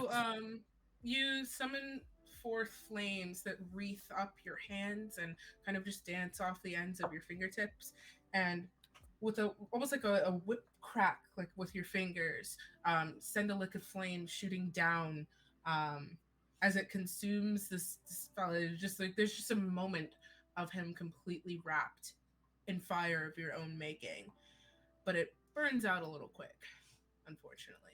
Don't say that. I will. A very agitated sigh comes out of my mouth as I don't even care. I fly right next to him. Okay. Just making sure that if he tries to run, he regrets it. But also, you see that I take out my whip and I kind of just like crack it once as like a slight flame coming from it as I'm just preparing for what might come next. Okay, so next turn we'll deal with the stinky. All right. So now it's these ones. So these two already spent. These two right here. We're just saying that they spent their movement ahead of time, so they're not going to do anything. They use their movement to step out of the cloud and make a show of retreating. This guy really doesn't. He's just a fool. He's going to, still reeling, attempt to take a shot at you with his crossbow. Let's see. Okay. Kind of does I don't think a 12 hits you, does it? Me? Yeah. No. Yeah, that's what I thought. Kind of eyes burning, leverages the crossbow, and the bolt just streaks wide. He's not really, well, he would try to move probably. Let's see. No. Oh god. Oh god. There we go. Okay. There was something I was going to do. Oh no, I had a thought and I lost it. Oh no. Oh no. Oh no. I don't have many of those. I can't lose those. Man. Okay. I don't remember what it was, but it will certainly come back to me because it was related to that person. The Constitution save for the poison. It's the start of their turn. Poison to get Cusco. Oh wait, no, you only do it once. I thought it was in every turn sort of thing. I Okay. think it might be. I'm pretty sure. I think you just do it Each at creature that is completely within a cloud at the at start of its turn. Yep. Okay, that's not it. That's not it. So I mean, yeah, kind of stumbles out of the. So actually, the shot wouldn't have even happened, even though it didn't. It had missed you. That's what I was trying to remember. It's the start of his turn. So, but he still can take his movement. So, out of the cloud. All right. So with that, lady is up, and is gonna attempt to boop you back, Bear. I mean, Cool. fair. She reaches for the handle of her longsword, can't even get it out of the ground. She's just glaring at you. This is not really a good day for you. You should really go. Ugh. She just kind of snarls at you. So top of the round is this one. Oof. What would this is the body of, okay, he'd run. 5, 10, 15. You so Cassia, because you're probably closer, and Cass too, you probably see it. This one starts hightailing it up the road this way. And we are taking him out of order because he flees into the trees It just kind of limps away, clutching his wounds. Okay, Oshan. I think I might just simply make do with my rapier and do a little pokey poke on the lady trying to hit Bear. Okay, go for it. Do I get advantage because she's fairy fire? I don't, or because she's lit up. You do. You do, yeah. Okay, I can never remember how that one works. All right, dice, help me out. 24. Does that hit? Yeah. Good. Yeah. 10 piercing damage. Okay. In all of her bad luck, this seems to be the pinnacle of it. You just kind of saunter over, do a little pokey poke. She falls over. Unfortunate, and while I don't like to make things messy, you were messing with my earth sign friend, so my apologies and much rest. All right. Bear. Hi. Can I? So that lady's down, right? Yeah, I don't know how to dead people in this. You should be able to I put can a do little it. like X on them or something like that. But Got it. I got it. That's so cool. I think Oh, that's not what that is. I thought I was so smart. Oh, it's in here. I'm discovering so many secrets. Please continue. no, you're so good. You're so good. You're so valid. I was trying to see if I could take like a help action or something like that. That one's do operation affected any attack affected creature has advantage. I'll be like, oh, like, sorry, I'll turn to Cass and be like, that was really pretty. I really like what you did, and I'm gonna also cast Fairy Fire because we clearly have very good taste and we chose all the same spells. Chose all the same spells. It's fine. And I'm gonna cast Fairy Fire on the one remaining dude that wants to fight. Cause I mean, I don't wanna. Okay. There's just a gentle glow. What color are you picking? You did. I'm gonna go with green. Like, Okay. yeah, thank you. Very, very nice. So he's just lit up nice green. It'll look really nice against Kaz's red. You know, it's complementary color scheme. And then I'm just gonna like, that was good. I'm gonna bow at Oshan, like, thank you, and I'm not gonna do much else and be like, well, you know, these fools brought this on themselves, so. Okay, so Wait. you reach out to cast Fairy Fire, Mhm. and you see the green light flicker around him, Mhm. and then he kind of like slides out of the way a little bit, Beans. and it just kind of fizzles out. Stink. You can Did he still bow, though. counterspell it? No, it's a deck save, and he passed it. Oh, gotcha. Fair. Yeah, that was the other thing. I have to make this save too, I assume? Oh, no. Oh yeah, It's it a is a cube. 20-foot cube. Oh, is it? Yes, it's a Mhm. 20-foot cube. So go ahead and make that save. And I Whoop think whoop. Cassie Dink. is kind of high up. I'm Nope. so sorry. Nope, that's a fail on me. Great, I love it. You are Light now me green. up, baby. No. Well, then there you go. You I'm are a- Christmas. I am Krampus right now. You are Christmas right now. Try and help your friends, and instead just make them look real. That's helping. Making them look pretty is helping. So true. Well, the weather outside is frightful. Okay. Oh gosh. I I just don't need- picture Bear actually being like, I'm helping. Aw. Leslie, you're up. Hey. Hey. So All right.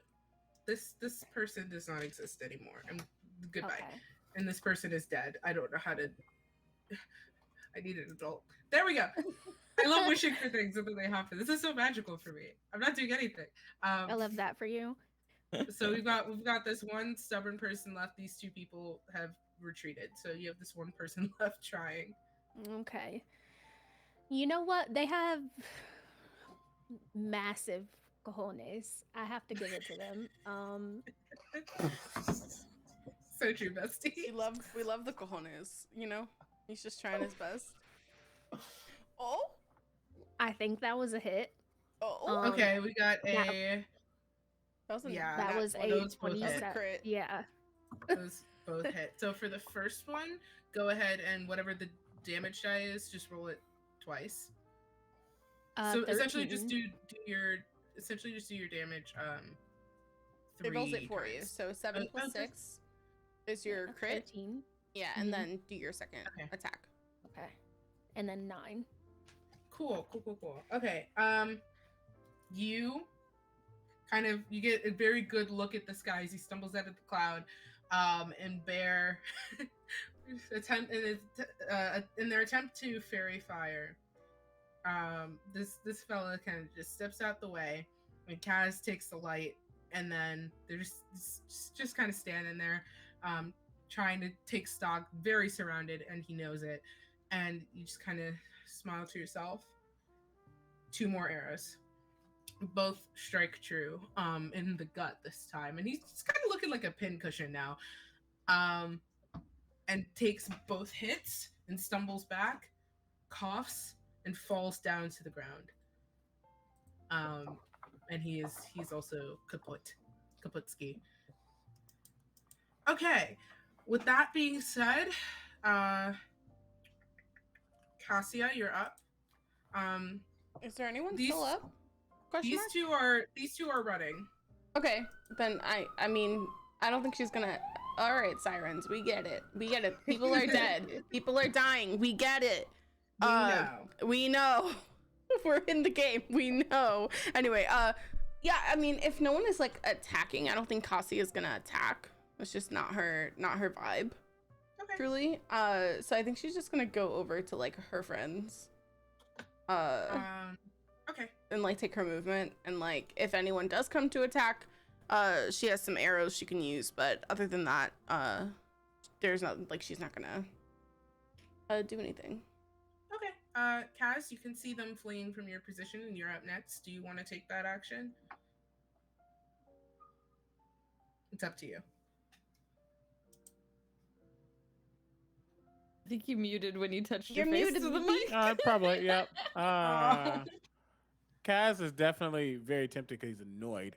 But seeing them run away, it's not pleasant. If anything, what he'll just do, because he'll just like cough up some flame from his mouth and just toss it as they go. Just making sure they don't follow. Which is just begins producing flame. And he'll grumble to himself as he comes out of this area. And well, actually, I need to make a con save, don't I? For the cloud. Yeah. Yeah. So what happens is, Cat just Oh no. Are you okay over there, Kaz? I think they got the Sound like a steam. seagull. I think he uses movement to get out of that. Was that the biggest, angriest, most demonic hairball ever? Yeah. I love it so much. I love so this sorry. party lowering your cool factor, not by trying to warm your heart, but by combat misfires getting increasingly worse. This isn't a friends we made along the way. This is just Nothing very humbles fire you and more sticky than bugs. like walking in a bad gas cloud going. Ugh, Right. the rudeness. Anywho, yeah, and he doesn't do anything. He gets, as he comes out of that, he shrinks back down to his normal size. Okay. Got you. You see Kaz almost in kind of fluid motion, just like flames kind of just flickering at the edge of their body. He shrinks back down to his standard size that you know him to be. Okay. My apologies on that one. I'm very sorry. I just like glare at Oshan, even though it was my fault for walking into it. Little puffs of smoke come out when you cough. Taking stock, no one seems to be injured, which is hilarious. My spirit, An absolute success. my spirit's injured. No, just Kaz's ego. Yeah, Only just Kaz's Kaz's ego. dignity. He missed all of his good stuff. He got fairy fired, and then he got choked. Yeah. great. I'm losing it. Okay. So Drop out. you all take stock. Uh, everything's okay. I mean, your stuff is still in place.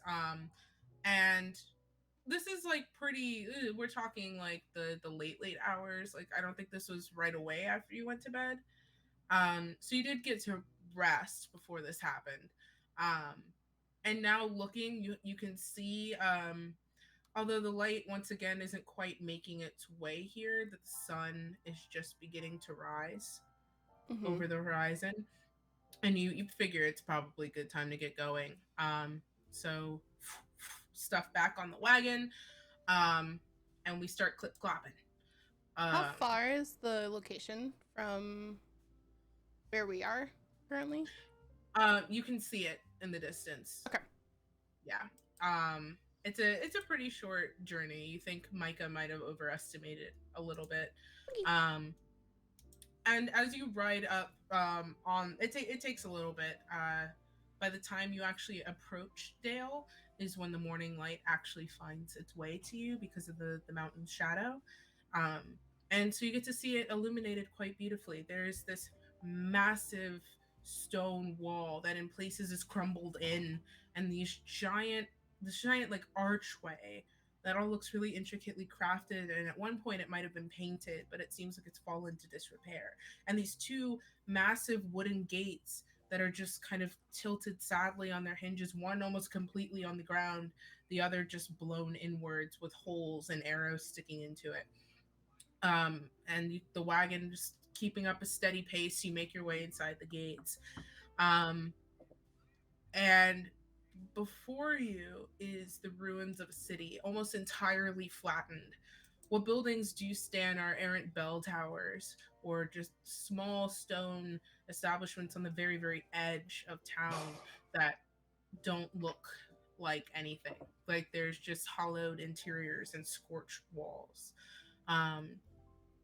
Like I said, the entirety of the city has essentially been flattened. You can see where buildings look like they were crushed inwards with a mighty force. Others just swatted, and you can see like just these streaks of like almost like claws, just double the size of your wagon, just where they would have raked through buildings. And it's just utter destruction. Everybody do me a general investigation check, please. Adding guidance to me. I do not see. No, I'm not. No, what's the point? I perceive nothing. Also, I put us on I the got a keep 10. map, but let me know if that's not the map you want us to No, be on. that's the one. Okay. Thank you. Yeah. Okay. 14. Who got the 14? Bear. Bear. Yeah. Oh, Okay. sorry, me. Sorry, Bear. Yeah, No, sorry. you're It totally was- fine. I'm Every once in a while, I look at the stream screen and then I realize it's behind. And I'm like, oh, I've done this to myself. So, Bear, since you're the only one with working eyes, you all take stock of the landscape, and the ruins just come to you, and it's a little bit overwhelming about where to start. There's not necessarily a neon sign that says treasure here. Bear, your time as a guide, you know how to find good spots. And you look around, there are a few obvious places, like you see the sort of giant mansions that kind of crawl up the very outer edge of this wall and actually up the foot of the mountain itself. But you actually turn your eyes towards a larger, emptier landscape. Like it looked like a more important building was sitting here at the very center of town. And you send the wagon in that direction. You are looking at the ruins of, and you all can kind of ascertain this just by the structure of what's left. What looks like some sort of a castle. It's very small, but the construction of it is what that reminds you of. And you pass the wagon. The doorway is pretty much one of the only things that's still standing on this, and the wagon fits very easily through what must have been a grand set of doors at one point. And there's just this open landscape of scorched earth, some surviving floorboards, not much, most of it grown over. There's a few errant crates and barrels. all of you don't. You're just kind of like sitting here in this wagon, not really sure where to start.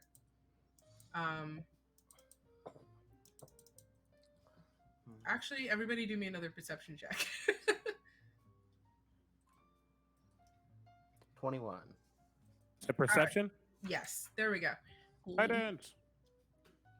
21. 14. Okay. Never mind. I am looking at my hands. My hands love looking are at it. Kaz is so distraught quite by the nice. series of events. Actually, if anything, I think he's still coming out of his form completely, like just kind of coming back. Because I mean, we kind of glanced over it. He's not human or elf or fae or dwarf. He almost looked like a demon for a second. So take that what you will. So he's kind of reorienting himself again. But that's it. Okay. With that natural one.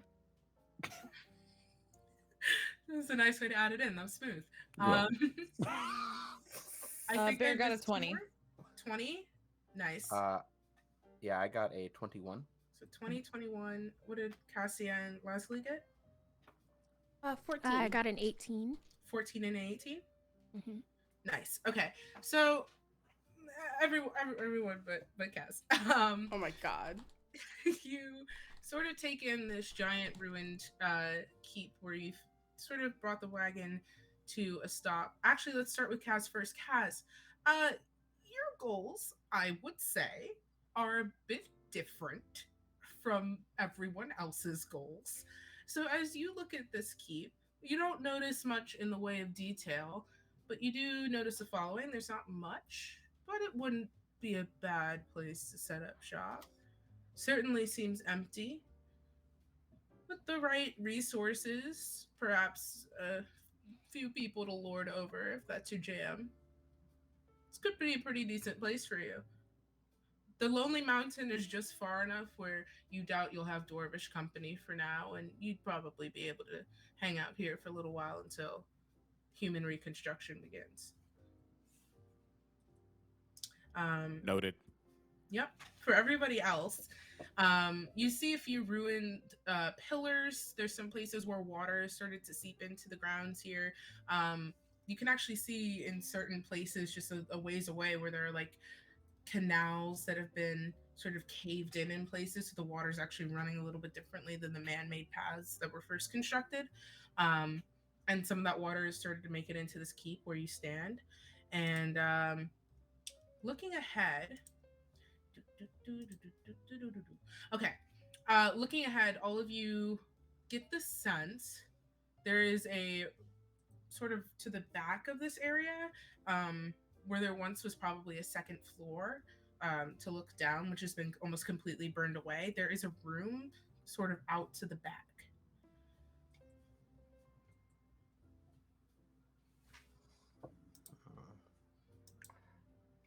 Do we? I mean, we can try to go, right? I mean, what's the worst that could happen? Oh, don't say that. Garcia will say and then giggle. I feel lucky. We've got to start somewhere, right? Yeah. And so Cassia's just gonna like try to like walk through, but also like be mindful of like traps because she's worried. Okay, go ahead and roll me a perception check. Can I roll one as well? I rolled Yes. a nat 1, so I don't All see right. anything. Okay. Let's see. I got a 26. I felt Nice lucky for a roll. reason. All right. Cassie, you're taking a look around for traps, but you just don't really know where to look. Shit. There's so much that seems destroyed and so much that's still standing but seems useless that you just kind of get overwhelmed.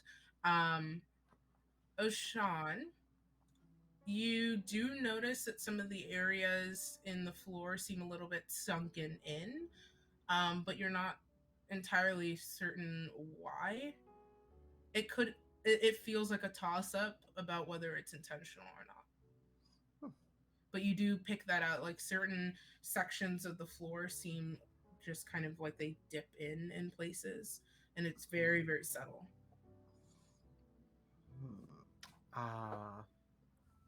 Bear, could you please come over here for a second? Oh, yeah, sure. What are we doing? What's up? Are you strong?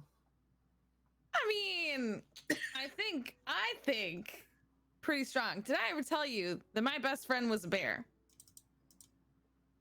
That'll do for me. Would you like to be a little stronger? Sure. I will put my hand on your shoulder, very friendly, and cast Enhance Ability and give you bull strength. You got advantage on strength checks, and it doubles your carrying capacity. You really should have given this to Cass. This was not the Oh, don't worry. rest. I could upcast it and give it to 2 people. It's fine. Okay. Do you mind checking these floorboards, seeing either giving them a push or a lift? Oh, yeah, sure. Totally.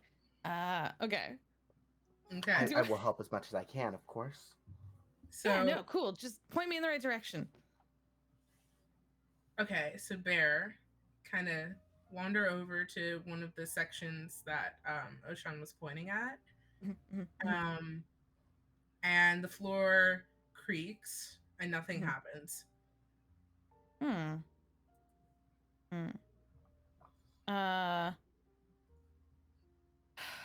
So even can I look for a place? Is there anywhere where I can, like, is there like a hole in the ground, like where is there a hole in the floorboards where I can like get my fingers in and try and ranch it up?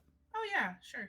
So go ahead and roll me a strength check, and then be sure to add that it's advantage with the yes.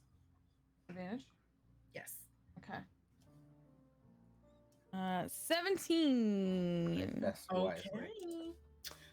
You get your fingers underneath the floorboards, which is a pretty easy task because fingers are kind of, you got a little hand. That's all right. Get your fingers underneath the floorboards and kind of just square your stance and pull. And there's just a general horrid creaking of wood before it snaps. And you see a small dip. And in that dip, almost just this like little natural mossy blanket that sits in like a small dip in the rock where this was built over. And you see these 3 large objects. Just like a not muddy, but like a muddled green in nature that seems to kind of shift as the light hits it. And there's 3 of them sitting in this little dip. Can I pick one up? Are they heavy? It's pretty heavy. And you grab one. It's kind of like you have to kind of correct your stance so you don't tip over. Oh yeah, Bear does the thing. Bear like squares their legs like probably too much. So like spread like it's doing like a squat stance and it's just holding it up to like their chest and they're like, I think is this the and like tries to heft it up to put it up so everyone can see. Is this the thing we're looking is green? Is round? I'll try to help you. Put those down gently. Oh boy.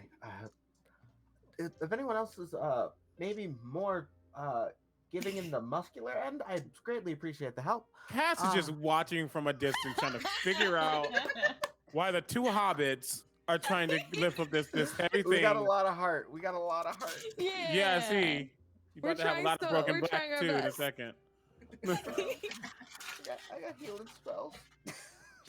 Healing spells. I pulled up this floorboard, I lifted one round thing, and I'm done. I'm like, Bear is like laying down on the floor I will now. go over to Kaz and politely ask for help. What did you find? We found a couple of. It's best to show you. And yeah, lead you to the spot. I walk over and I assume I see the statues. Yeah, there's 2 more of them. Jade in nature? Mhm. Okay, yeah, that's what she was looking for. If you need me to enhance your strength, I can absolutely do that. I will use my giant's might once more, become large, Okay. pick up both of them. All right. The floor of mottled nature between rotting wood and stone gives under Cass's feet as his form enlarges, and he can take both of these statues under an arm, and they wander over to just with these heavy footsteps over to the wagon, and you're able to drop them both off, and the horses kind of like make this startled noise as the wagon like like rocks on its suspension. And I need O'Shawn to make me a perception check. Okay, I have one more question. Just how long was the ride? Mostly so I can enhance the horse strength so they don't feel bad. There's like a few hours between the camp and here. Okay, I might enhance their ability later just so You they don't left feel at bad. dawn and we're just starting to crest into probably like 11 a.m. Like they're okay. Okay. It's not so far where they needed to run. Okay. I just want to make sure they're okay. That was a 16 for perception. Okay. You kind of look into that crevice where those statues were, and they were pretty large. And you notice that the moss there is kind of twinkling. You kind of like brush it away a little bit, and there is just a shifting pile of gold. And the more moss you brush away, the more you're coming to understand that what they were sitting on was never really rock to begin with. It's just loose coin. I think I found the gold, everyone. Looks like a lot of it. I will start, of course, with no grace or class, shoveling like a little just inside of my coat. You start windmilling, just like Yeah, just Cassia's gonna you like know. see if there's any like bags on the wagon. there's a few. Yeah, and like grab some of them and come back to the group, and like hand one out to like each person. Nice. Everybody, you acquire a bag, and it's like the more gold that shifts, you just see it's just this expanse under the floorboards. It's just sitting there. Cass doesn't take a bag because by the time Cassia comes back, he's turned around looking. He's going to be looking for any items or things that seem because when things are destroyed, most mundane things break down, but most things that have an arcane edge to them are still pretty in one piece. So he's just Mhm. trying to see if there's anything that's popping out that hasn't been taken yet. Anything, item, weapon, whatever the case would be, cloaks, armor, just anything that catches his attention. Do me an investigation check, please. Okay. Oh my God. Guidance Oh. on this. Oh, come on. Don't do me wrong. You know when you go to plug an aux in and it just touches the plug and then it screams? That was my soul. Yeah. 18. I'll take that. For me, that's great. Ow, Rumble. Sorry. No, Rumble, please. Even with your victories, you must take a loss. That was Rumple's reaction. Okay, as the gold starts getting shoveled away into these bags, more of the area is cleared up, and you do actually see a couple of things. You see the hilt of a sword peeking out of this pile that's slowly coming down, and you also see a pair of boots. Far over. Noted. I will grab that sword and grab those boots. Okay, I will come back to you with what they are in 1 second.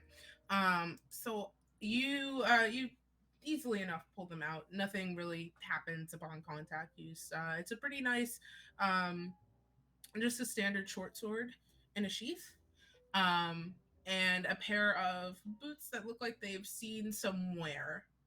But with your previous assessment of what you were looking for, you understand that arcane things do have a certain sort of durability, so you're intrigued. Cassia, can you make me a Arcana check, please? Yeah. 24. Cool. So you all are shoveling the gold into the bags. And Cassia, something prickles at the back of your awareness. Mm-hmm. Something sort of unpleasant. A very powerful magical aura. Just it's just like a new presence that it's just bothering you. It's almost like a pins and needles. Yeah, I think sort of whoever's by feeling. her just like sees her go, mm-mm. Like a kid, like who just like got like a shiver or something. Like she just like Yeah. makes like an unpleasant like sound. Lazuli, make me a perception check. You got it. Ooh, 12. Okay. You notice Cassia flinch, and you feel a slight breeze beginning to pick up. Bear, Oshan, make me a perception check. Oh boy. Have I felt this kind of like energy before, or is it just like a foreign energy that I've never felt before? 26 again. Let's go. have So no- many good rolls. You have not felt this before, Cassia. Okay. No, What were not the 20. numbers? 26 again. Nice. 11. No, not 20. It's just good rolls. Let's go. Bear, We you- take those. You feel the breeze picking up. Mhm. Oshan, hold on a second. Kaz, also do me a perception check. You're all noticing this in stages. Natural 20. Let's Let's go. go. Also, we just Also, hit 600 on the We hit Tiltify. 600. So thank you. Thank you. Let's Thank you. go. Let's go. I'm so It's only excited. day 2. I'm so excited. Let's go. Speaking of things that are happening, so Bear, you feel a slight breeze picking up as you continue to shovel the gold into this bag. Lazuli, you as well. Cassia, you feel that prickling at your awareness. Oshan, Kaz, you hear a gentle sound that almost sounds like the wind at first, and then it gets a rhythm.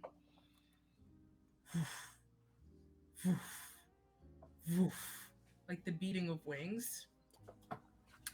And as you turn in the direction that it's coming from, which is from around the Lonely Mountain, you see a giant winged shadow bearing down on the group. Is it a dragon? Looks like a wagon. Looks like it. Maybe it ain't. Oh, I wasn't And, asking the character. I was asking so I could put a token on the map. It looks like a Like wagon. that. And I will say, now, normally one does not like to stick around when a wagon is approaching.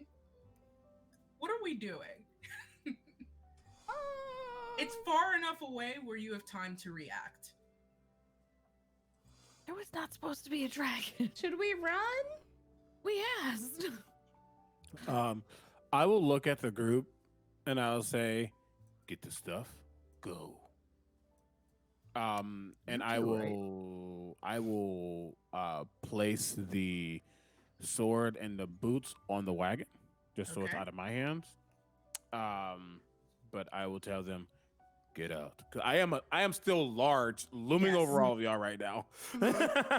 I say, go. And I'm going to actually fly in the air and just kind of just let them get away before I go. Okay. You all start packing the stuff up on the wagon. Is Bear driving? Yeah, sure. I'll like. Oh, Jesus. Here's I'm our gonna need homie. Well, shit. Gonna Here's need our a vehicle homie for check. those who wanted Okay. to know what our homie looked like. There he is. Oh. Oh, no. That's a big boy. It Oh, is a big no. boy. Go ahead and do me. 18. 18. Awesome. What check are we making? I'm so sorry. I missed it. It was just Bear because It was he's a driving. vehicle check. It Oh, was hell like to yeah. get us going in the Where- car. Hauls ass up onto this cart, and as soon as all of you are somewhat attached to it, the reins are snapped, and the wagon takes off back towards Lake Town. Kaz, with this, you taking advantage of your heft, leap up into the air, cratering the ground beneath you and taking sections of wood down into the eroded sort of sub-basements of this keep as you launch into the air, your own wings beating in a counter rhythm with the dragon that's approaching. As it gets closer, it shrieks in this angry roar. You can tell, just based on its size, it's probably not fully grown, but holy shit, it's big. There's just you see these glittering green scales that reflect in the rising sunlight, and it stares you down, and it's starting to dive towards you. And I just grin with my hammer out and I say, "My people had you as pets," and I go straight towards it. Okay. Um, Oh. for the sake of this, I'm framing this more as a chase instead of initiative, just so you know, because we will be here for 8 years with you fighting this dragon. So what we're gonna do is a chase. Your goal is to keep it from where it's going, which is after the party. And we're gonna frame your actions like that. It's trying to go after the party. Everybody else, you hear this roar that literally shakes the trees. You see the wood, like the trees of Mirkwood, bend and flay under this giant outpouring of breath. Kaz, take out your hammer. We're just gonna say your attacks hit. Yep. And you wham it around into the side of this thing's face, and the impact itself again shakes the trees, and it goes careening, and it has to snap out its wings to catch itself, and it snarls, and you see it. These things are fucking intelligent. You see it look around you, and then look at you. Can you do me a dexterity check, please? Dexterity check. Yeah, it's gonna be a contest. Okay. Okay, Dex is not my strong suit. Dex is not my strong suit. That's an 11. Okay. It kind of, you swear it smirks at you as it dives right past you. And by the time you get the reaction to grab onto it, it's already going. You manage to grab, it has these like spines that rise up along like its spine, and you manage to grab a hold of one. It's flying very steadily after the party. Everybody else, there's a shadow of beating wings that is very quickly catching up to the wagon. Laketown's pretty not close. Sean? I got a question. Yeah. So, would the horses be considered to be carrying us? They're carrying the wagon, which is carrying you. Why? Because I have invisibility. I'll allow it. All right, I will upcast Let's invisibility go. at a 3rd level, so I can do 2 targets because there's 2 horses, correct? Yes. Anything the target is wearing or carrying is invisible as long as it's on the target's person. So I'm going to make sure those horses are invisible, so we are invisible for an hour as long as I concentrate on it. Okay, Kaz, you grab a hold of the dragon, and it kind of like makes this irritated noise as it keeps up its pace, and you almost like hanging out. I'm thinking of like the scene in Shang-Chi, like the bus where he's like hanging off the side of the bus. Like that's what I'm thinking of. Like you're got like a hand on one of its spines, and you're able to like catch a view. You see the wagon sort of shimmer, and then it's gone. Okay. And the dragon sort of rears back, confused. Let's see if it's smart. I don't think it is. I know I just said it is. I don't think it is though. Yeah, no. Kind of makes this, just growls, makes this defeated noise. You have a chance to react. This dragon has stopped. Yeah, I'm going to seek to. So yeah, my thought isn't to try to outsmart it. I just want to stop it so they can get away far enough. So what I'm going to attempt to do is bring my hammer down upon its head, specifically to disorientate it, just keep it from really realizing what's going on, because I am unsure if I can kill a dragon right now, even when its size. But I mean, we're gonna find out. But yeah, more than anything, I want to disorientate it, and if that happens, that's other things I will do past that. Okay. Go ahead and roll me. We're gonna do a strength contest. I have advantage. And the dragon has disadvantage, because you are using its weight against it. And is this athletics or just a straight strength? Do athletics. Okay. Cool. 22. All right. Taking advantage of your grip, you disorient it.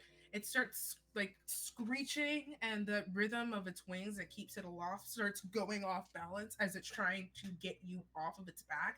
But its wings don't necessarily bend like arms do. It can't reach back to grab you. And it's disoriented.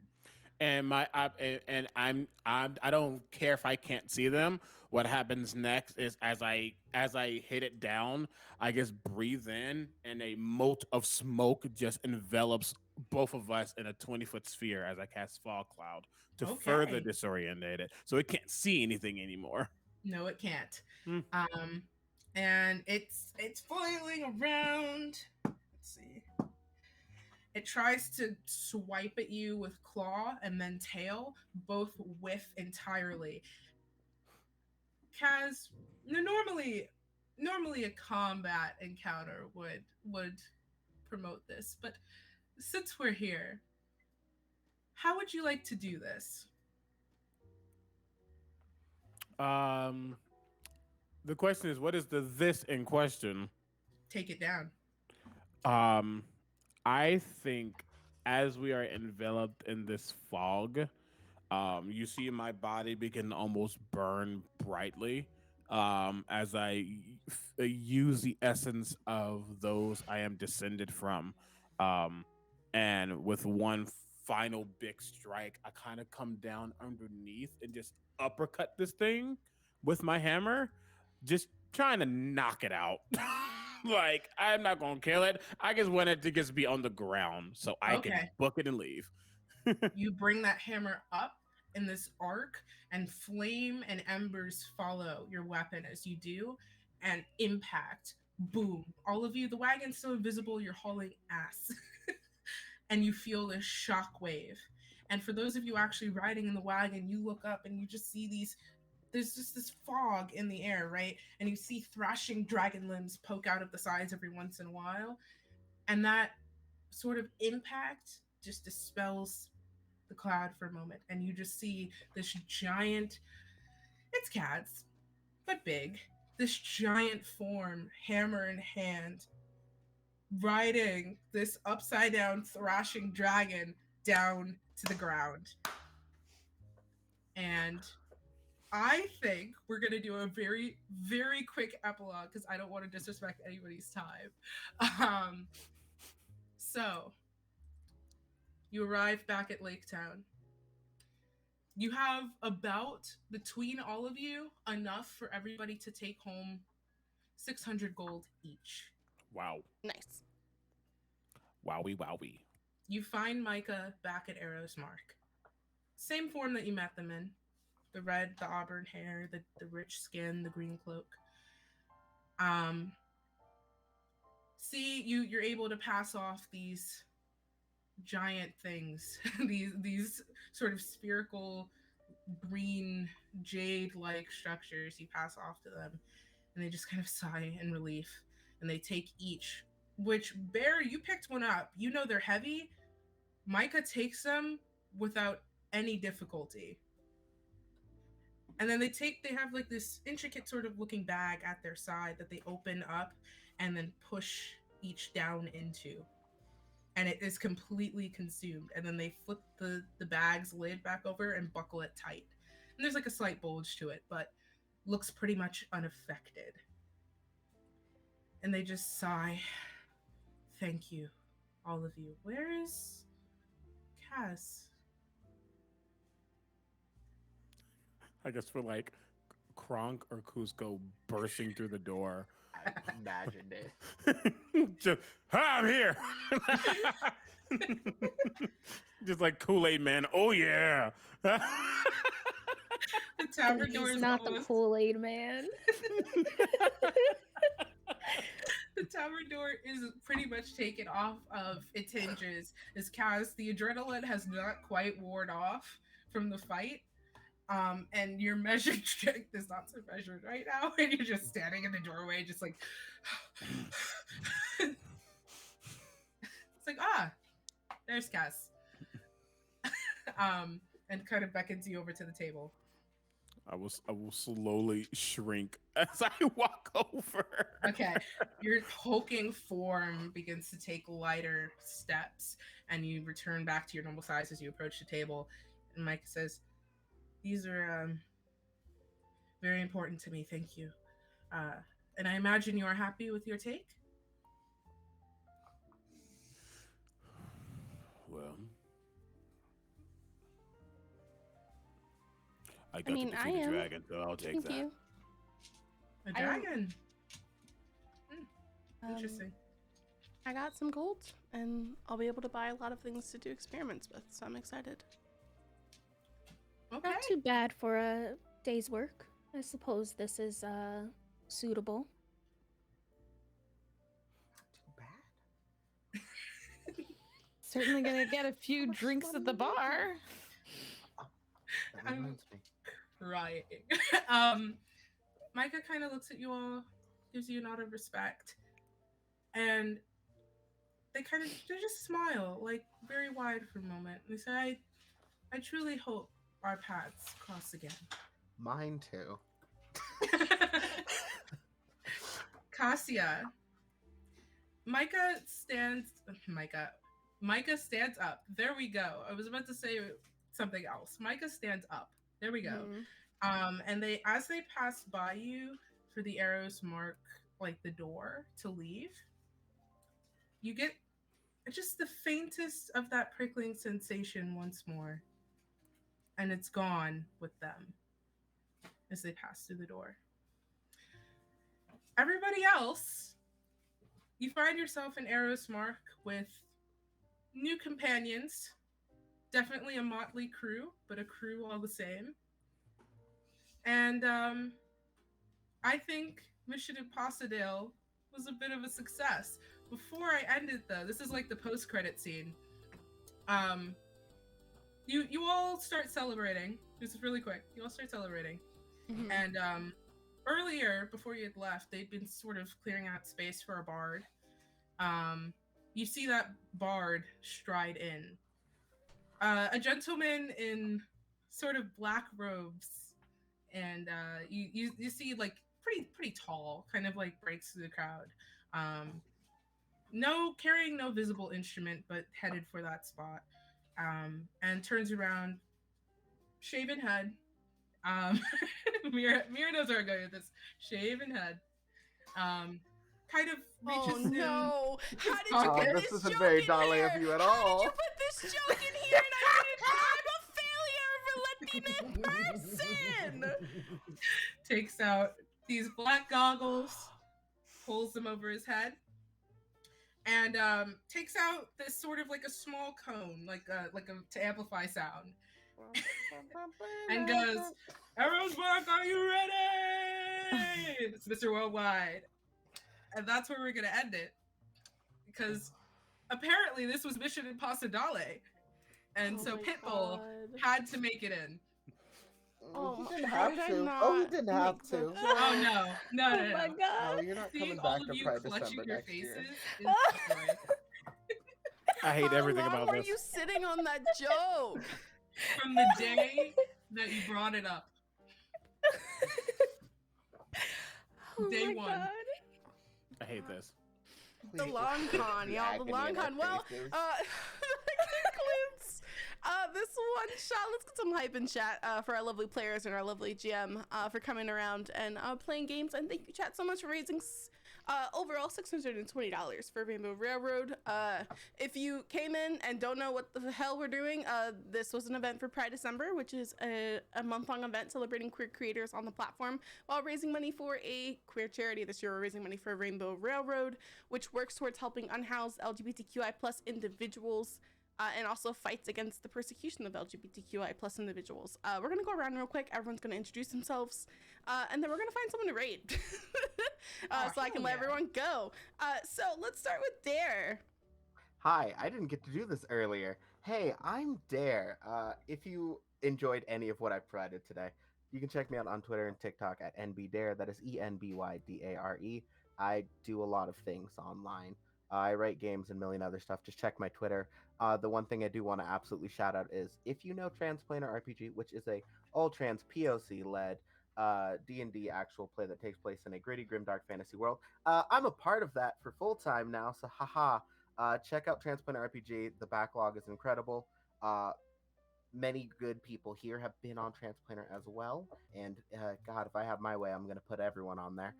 So please check that all out. Thank you all so much for the opportunity of letting me be here.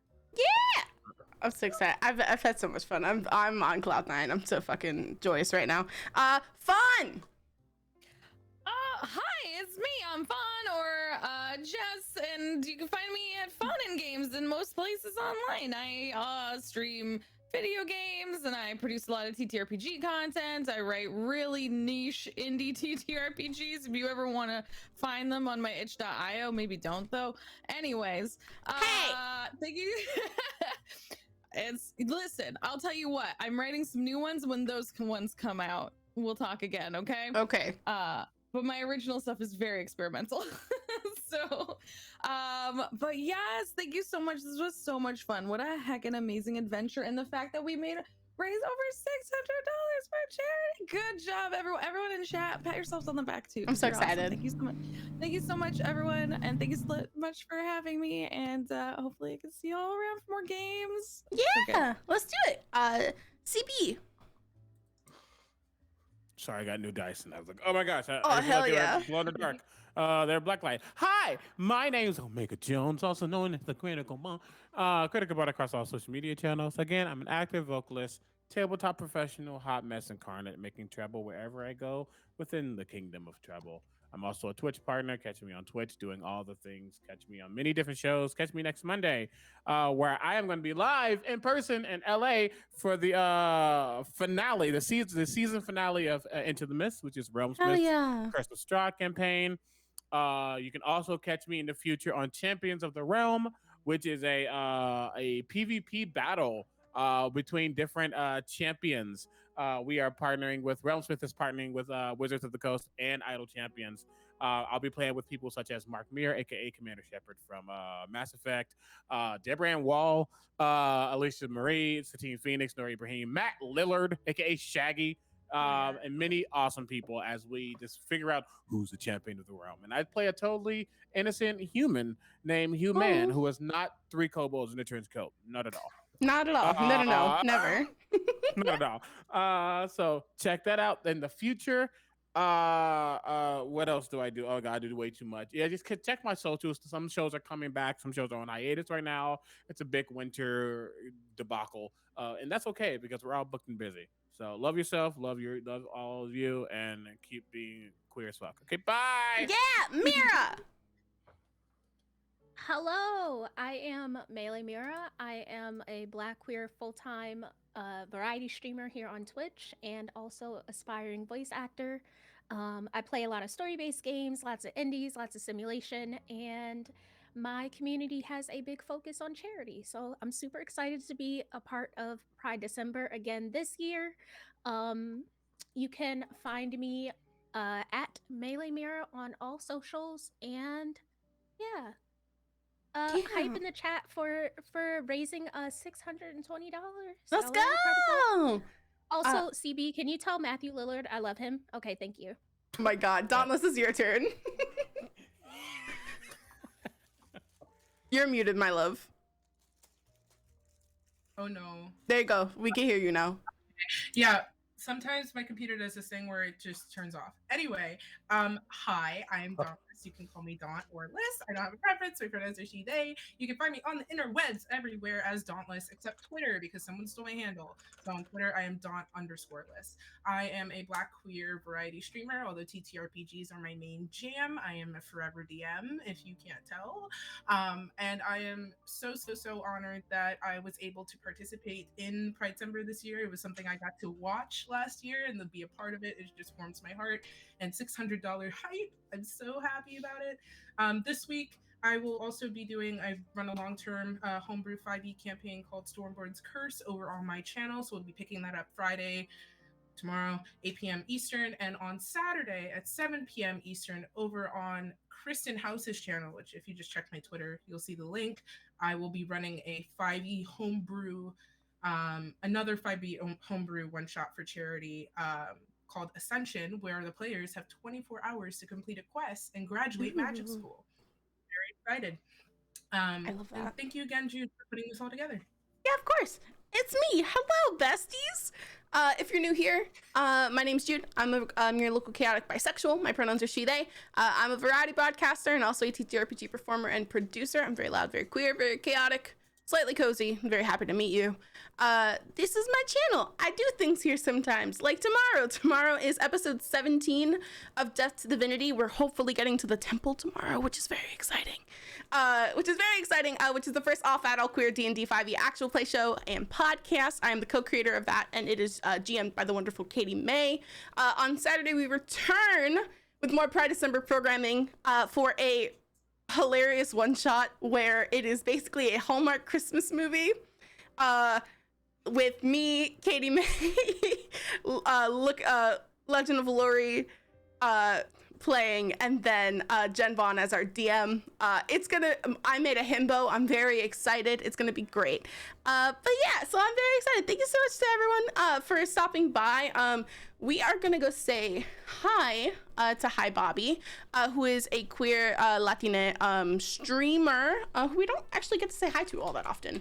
They're playing some Apex. They're vibing in some Apex. And so we're gonna go say hi to Bobby and spread love to other queer creators this Pride December. But take care of each other. Take care of yourselves. Take care of the kingdom while I'm gone, and I'll see you very soon. Good night, besties.